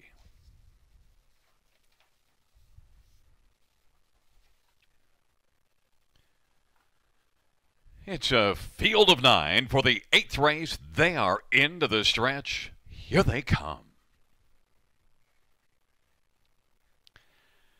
And the field for the 8th race is at the start of the round in Stonebridge Drama.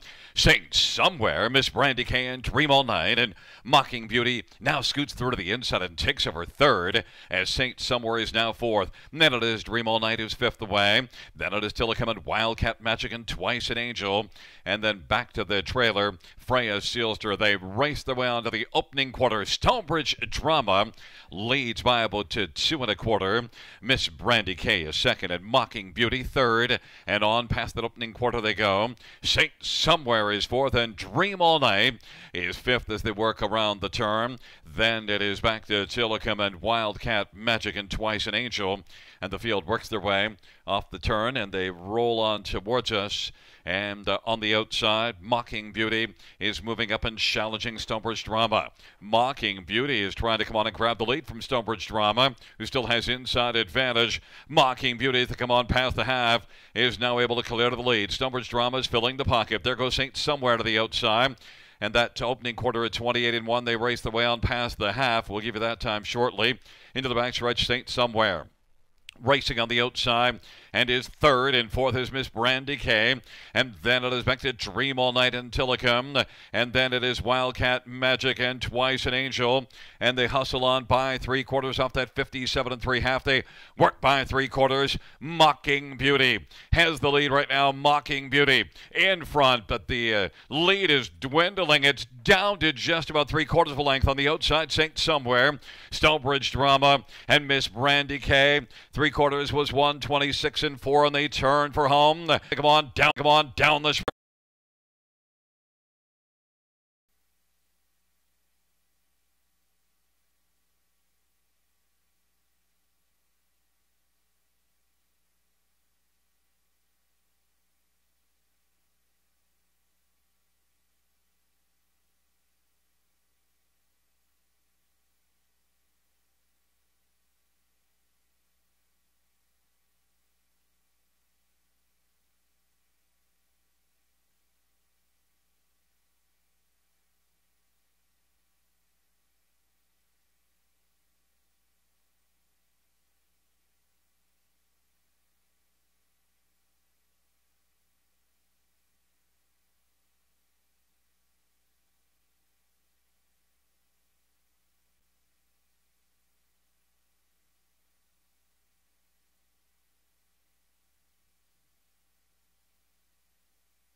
Back in front of us, the winner of race number 8. It's number 9, Mocking Beauty, a 4-year-old Mach 3 bay mare, owned by Bradley Powell and John Powell and Harness Horsepower. Jack Powell trains. Phil Houdon, the winning driver.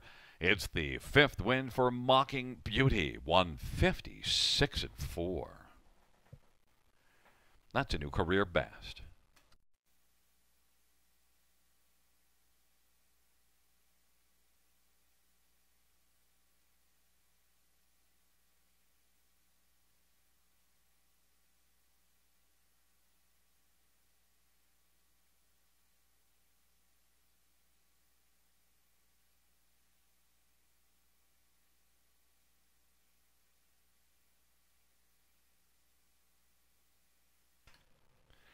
The 8th race prices, number 9, Mocking Beauty, $26.80, $8.80 and $4.80.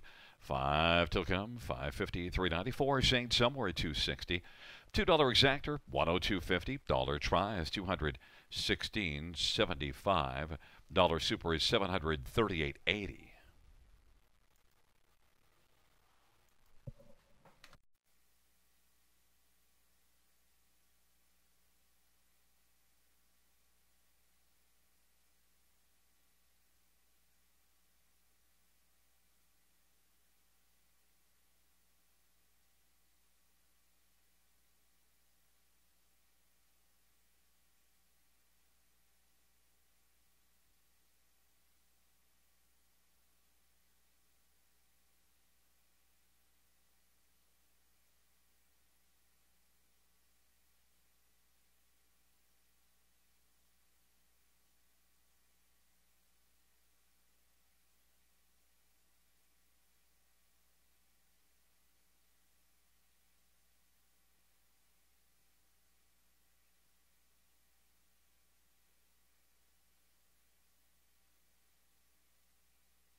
Here is your 8th race silver finish from the top. 465 328 7 DNF1. That is 465 328 7 DNF1.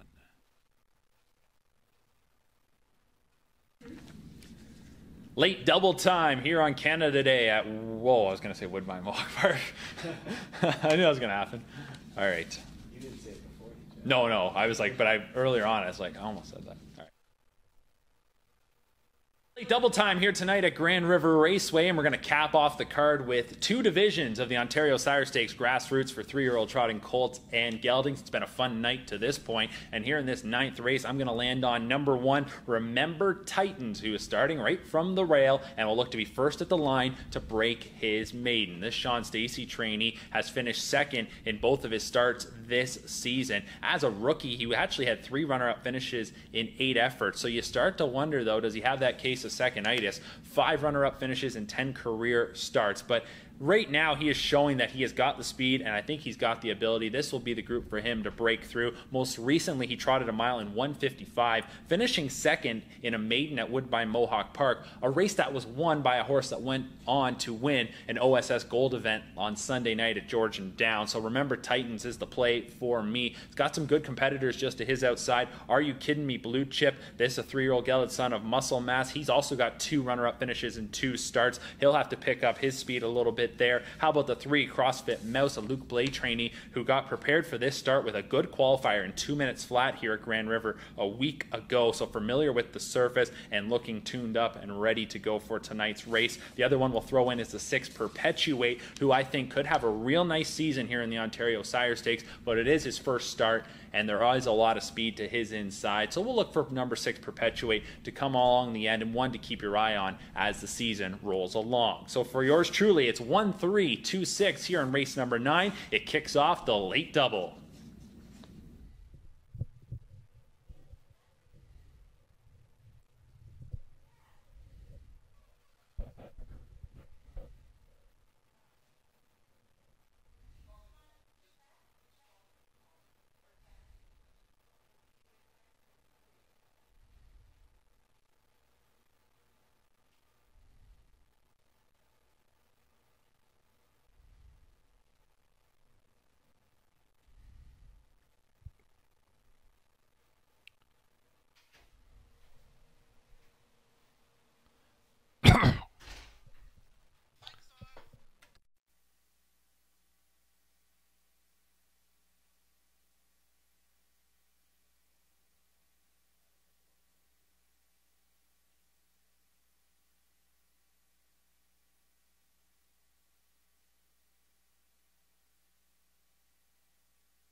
Field 4, race number 9 is on the track for the post parade of the 4th Grassroots Division 1 Remember Titans.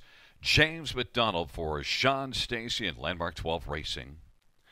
Number 2 is Are You Kidding Me? Steve Byron for John Bax and Aki's Fenstead Incorporated. Number 3 is CrossFit Mouse. Scott Young for Luke Blay and Determination. Number 4, Freedom Express, Chris Christoforou for Charlebois Christoforou. And number 5, The Reigns of Titan, Brett McDonough for Rick Ziron. Number 6, Perpetuate, Paul McDonnell for Mike Keeling and SRF Stable. Number 7, Chocolate Pie, Colin Kelly for Kyle Bossons. Number 8, Golden Dynamite, Sylvain Filion for John McMillan and a numbered company. And number 9 is Mass Legacy, Eddie Green for Celeste Hill. Field of 9, race number 9, the 4th Grassroots Division. Let's take a look at this field. We'll start with number 1, Remember Titans, and James McDonald is on the board at even money off a big mile of 155. And as Mark mentioned, Hayek, the one that beat Remember Titans, has come back to win since in an OSS Gold at Georgian Downs. Remember Titans, mile of 55 really stands out. So had 2 starts this year, second in both, a good chance to win here. Didn't win in 8 starts last year, and was a grassroots horse last year. Remember Titans, and James McDonald is 6-5. But you know, number 3, CrossFit Mouse, you have to take a little closer look. Look, last year raced in OSS Gold and was in the Super Final and beaten 4 lengths against some pretty tough company and put up a mile of 56-3. And at the first start this year on June the 11th, did trot a back half of 55-4. CrossFit Mouse did qualify here and cruised around this track nicely in 2 minutes. CrossFit Mouse, set up by Luke Blay, I think has a big chance to win in this dash and offers the better price at 5-2. Number 2, Are You Kidding Me? Blue Chip, back-to-back runner-up finishes, 2 for 2 in the top 2 this year. Steve Byron, John Bax, a strong combination there. They both sport 300-plus averages, and Are You Kidding Me? Blue Chip certainly can get off the gate as well, has a favorable post, and should be in the hunt. Number 5, The Reigns of Titan. This will be the 3rd start for trainer Rick Ziron with this one, and did trot at Georgian Downs in 59 last time out. But what should be noted, parked pretty much the entire mile and still managed to trot in 59. Left from an outside post and got hung out. The Reigns of Titan, if he can get a better trip, he could be much more of a player than what the tote board suggests. There's your sleeper play of the bunch, I think. 25-1, The Reigns of Titan and Brett McDonald. The 9th race, going to post shortly. Fans are on number 1, Remember Titans, to the tune of even money. I like 3, CrossFit Mouse maybe, though. I think may have the better overall ability. We'll see as we're less than 2 minutes to post time.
the field for the ninth race, the fourth OSS Grassroots Division.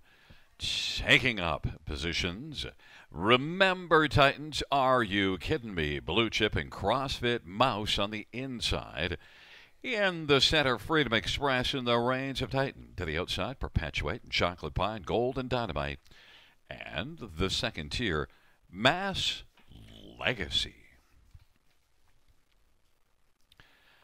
It is a field of 9 reaching the top of the stretch on Canada Day at the River. Here they come. And Are You Kidding Me? Blue Chip has gone off stride. CrossFit Mouse is going to hustle out strongly in front of Remember Titans, and CrossFit Mouse is able to cross over in front of Remember Titans. Working on the outside is Chocolate Pie. Then it is the Reigns of Titan. Freedom Express is fifth to the inside. And then it is Mass Legacy. Perpetuate went off stride. And Golden Dynamite is now racing seventh. Chocolate Pie now is coming on and is looking to clear to the front. Chocolate Pie and Colin Kelly takes over. Remember Titans is up and moving on the outside and is pointed towards the lead. 28 seconds the opening quarter. Remember Titans now is going to clear to the front. Racing second is Chocolate Pie. Right there close in the pocket. Then a gap of a length, and CrossFit Mouse is third. And the Reigns of Titan is racing fourth. They work their way off the turn and they come on towards us, being led by Remember Titans and James McDonald. Chocolate Pie is second. CrossFit Mouse is third. 3 off the lead. Works in front of the Reigns of Titan. Those 4 of separation on the rest of the field. And stepping out from third, there goes CrossFit Mouse. 58-1 is the halftime. And now CrossFit Mouse is going to stay back on the inside and save some ground for now as they work into the back stretch, and now comes back out. Remember Titans. There goes CrossFit Mouse to the outside. Now it's quickly surging up, taking over second. Chocolate Pie to the inside is third. And the Reigns of Titan is racing fourth, and about 5 or 6 lengths back to Freedom Express. And then it is Are You Kidding Me? Blue Chip, who made an early break, and then Mass Legacy. Remember Titans, the one to beat, leads by a length and a quarter. CrossFit Mouse on the outside, chipping away. On the inside, third, Chocolate Pie. And then fourth is the Reigns of Titan, 3/4, 128-1. Remember Titans. CrossFit Mouse is chasing. Chocolate Pie on the inside and racing for the Reigns of Titan on down the stretch drive. Remember Titans is going to cruise at the finish now and take it by about 3.5. CrossFit Mouse was second, the Reigns of Titan third, and then Freedom Express off stride at the finish was Chocolate Pie. 1:58 flat. Remember Titans.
On the board, we have a 1, 3, 5, 4.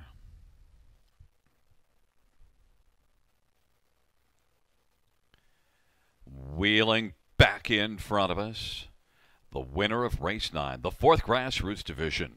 It's number 1, Remember Titans, a 3-year-old E.L. Titan Brown colt owned by Landmark 12 Racing, along with Dale Larson and A.K. Malik Stable. Sean Stacy, the trainer. James McDonald, the winning driver. It's the first win for Remember Titans. 158 flats.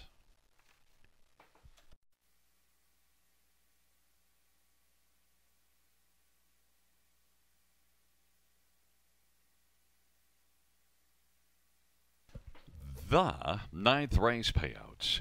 1, Remember Titans. 3, 20, 210, 210. 3, CrossFit Mouse, $3 and $2.30. 5, The Reigns of Titan, pays $4.10. $2 Exactor, $7.80. $1 Try is $20.40. $1 Superfecta, $301.85.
Ninth race, order of finish from the top, 162 439 587. That's 162 439 587.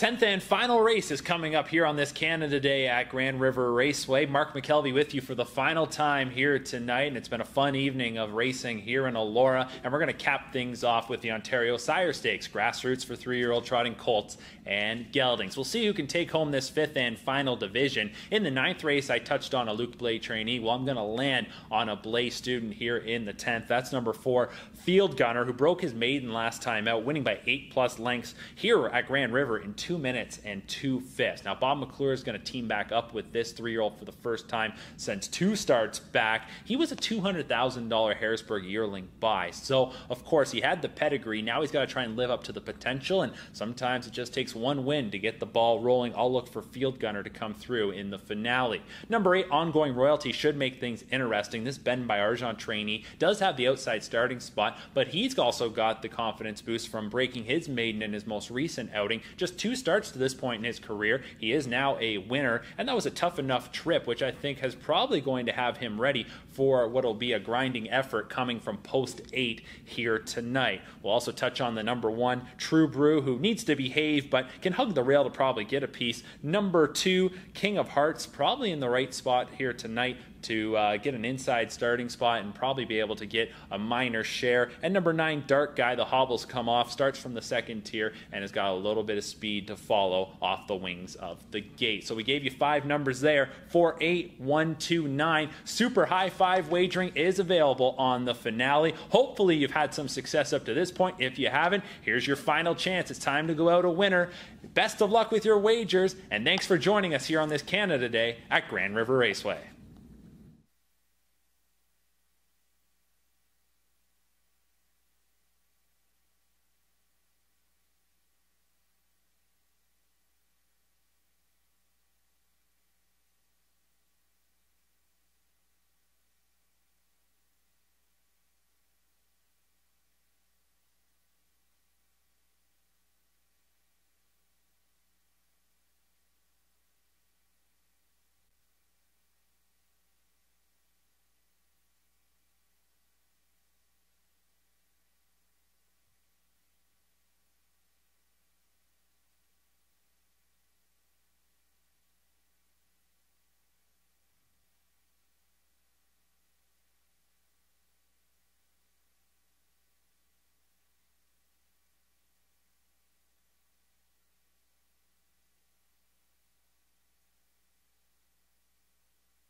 Fans note in this 10th race, number 9, Dart Guy, wears trotting hobbles, same as all of the starts. Number 9, Dart Guy, wears trotting hobbles.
Field for the 10th race, 5th grassroots division on parade. 1, True Brew. Chris Christoforou for Blake McIntosh and Hut Racing. Number 2, King of Hearts, Steve Byron for John Bax and Bax Stable and Marshall Bax and Ken Andrews. Number 3 is Les and Nesman, Wayne Henry for Henry Stable and Dalon Farms and Gordon Yao.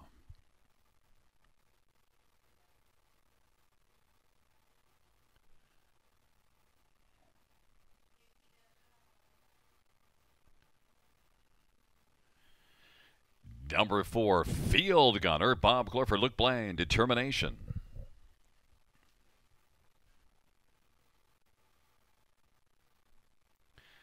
And number 5, Los Ballakeel Amigo, Scott Young for Cam McKnight and Ballakeel Racing.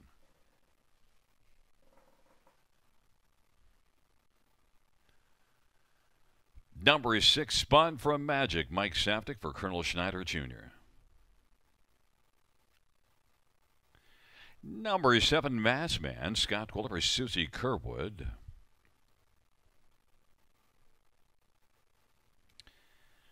Eight is Ongoing Royalties, Sylvain Filion for Benoit Badojan, Andre de Rocher.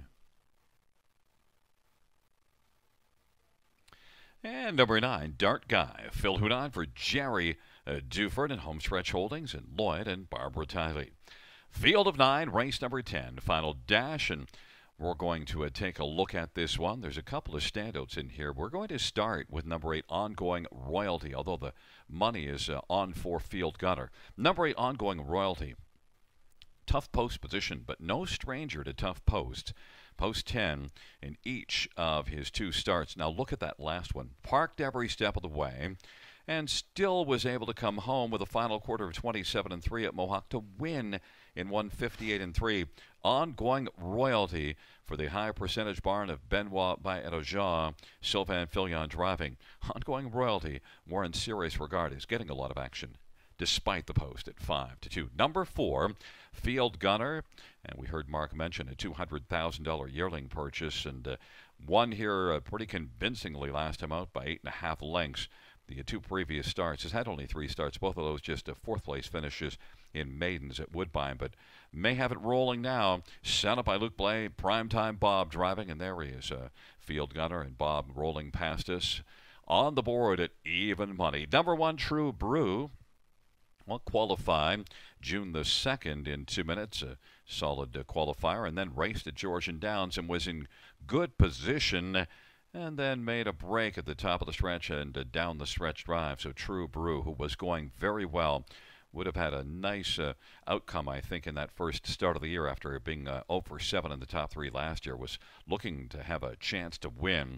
And a nice effort from post 7. Now gets the inside. If he can stay flat, he could be a factor. Chris Christoforou and True Brew at 8-1.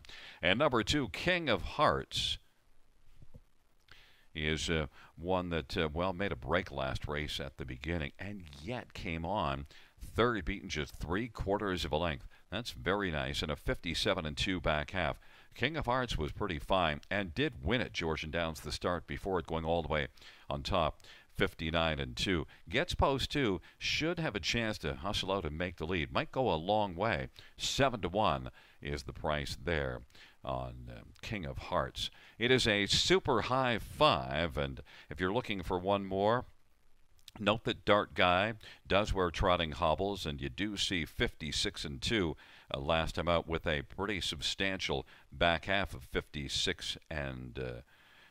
So maybe Dart Guy is a sleeper they can use on the high 5 ticket somewhere as well, and maybe it could score following out to King of Hearts from the inside, maybe getting a trip because it was well back early last race. Dart Guy is 10-1, and there is,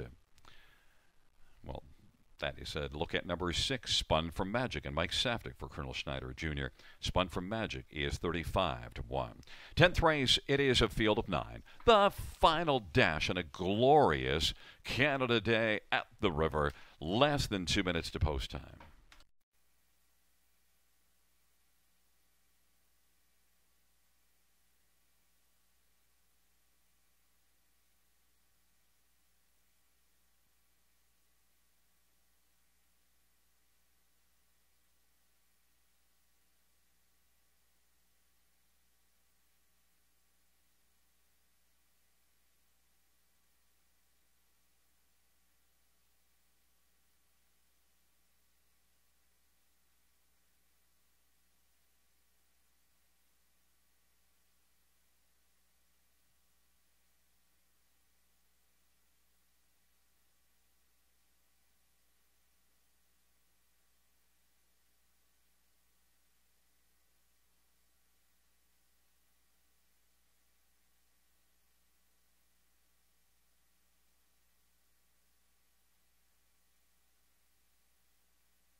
Field 4, the 10th race, moving into position.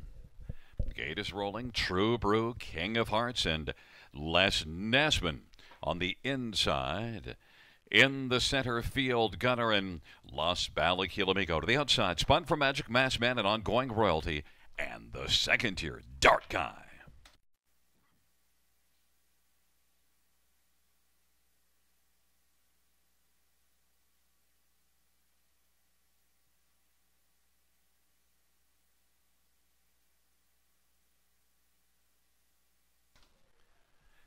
The field for the 10th race, turning into the stretch, and King of Hearts has broken stride.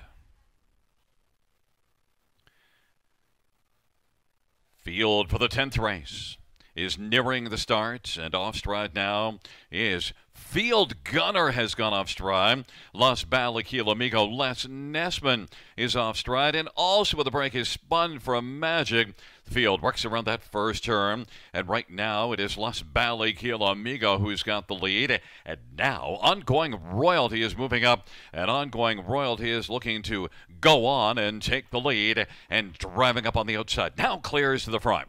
Los Balaquilamigo is second. True Brew is currently brewing along in third, in front of Mass Man, and then it is Dart Guy racing fifth as they work their way on around the turn, and that opening quarter was recorded in 29 and 2. Ongoing Royalty has a lead right now of about 2.5 or 3. Racing position to second, Los Balaquilamigo, and then it is True Brew and Mass Man as the field comes off the turn and races on towards us. And then we've got Dart Guy and King of Hearts, and then back further is Spun from Magic, and now True Brew has gone off stride. Halftime was recorded in 1 minute flat. Ongoing Royalty and Sylvain Filion has the lead. Advantage right now is 2 lengths as they work on into the backstretch. Los Balaquilamigo. Mass Man third now is coming on the outside. Mass Man is moving up and is about 2.5 off the lead of a sharp Ongoing Royalty. Racing for Dart Guy, then King of Hearts, and Ongoing Royalty as they're about to go on past 3/4. Leads by 2 lengths, and 3/4, 129 and 1. Ongoing Royalty. Now Mass Man has taken second. Dart Guy is closing on the outside third. Los Balaquilamigo's on the inside fourth, and then King of Hearts. The field turns for home, and Ongoing Royalty continues to go on the lead and leads by 2.5 as they come on down the stretch drive. Ongoing Royalty in the 10th. Dash is going to win this one. Off stride goes Mass Man. Dart Guy picks up second. Then third is between Los Balaquilamigo and King of Hearts. Off stride at the finish. Mass Man 159 and 1.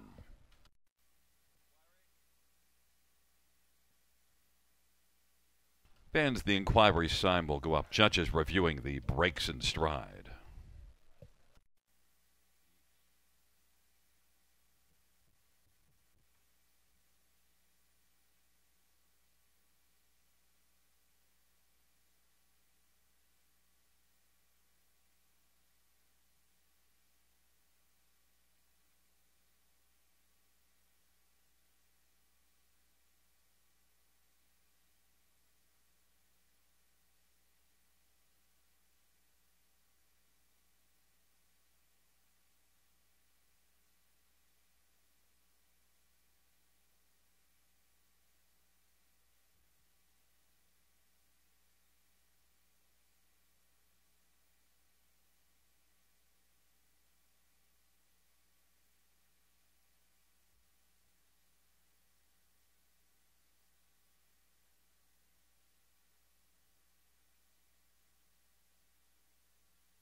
Wheeling back in front of us is the winner of race number 10, the 5th Grassroots Division. It's number 8, Ongoing Royalty, a 3-year-old Royalty for Life Bay Colts. owned by Andre DeRoche. Benoit Bergeron is the trainer. Sylvain Filion, the winning driver. The double for Sylvain and Benoit. Second win lifetime. Second this year for ongoing royalty. 159-1.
Fans, the inquiry signed down the judge's ruling that there were no violations. On the board, we have 89257.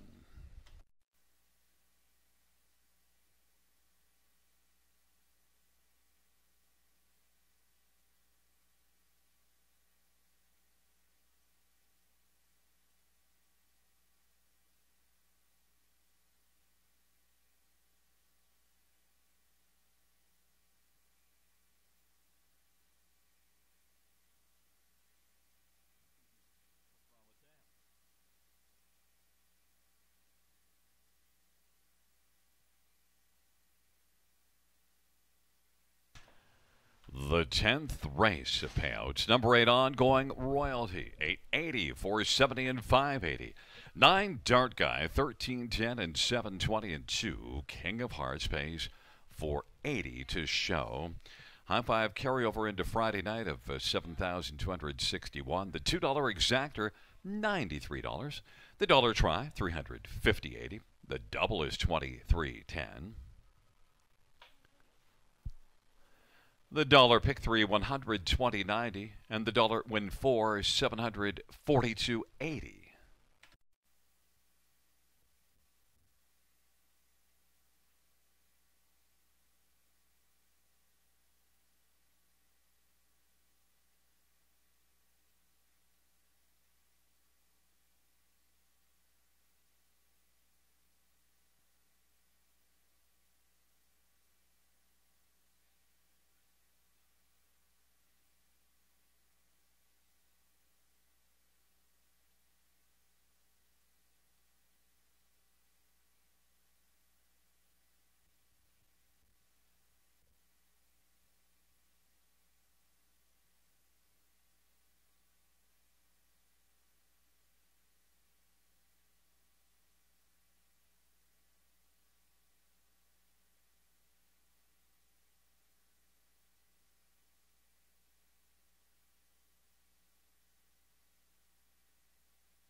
The 10th race order finish from the tops at 9, 3, 6, 7, 4, 8, 5, 1, 2. That is 9, 3, 6, 7, 4, 8, 5, 1, 2 on the bottom.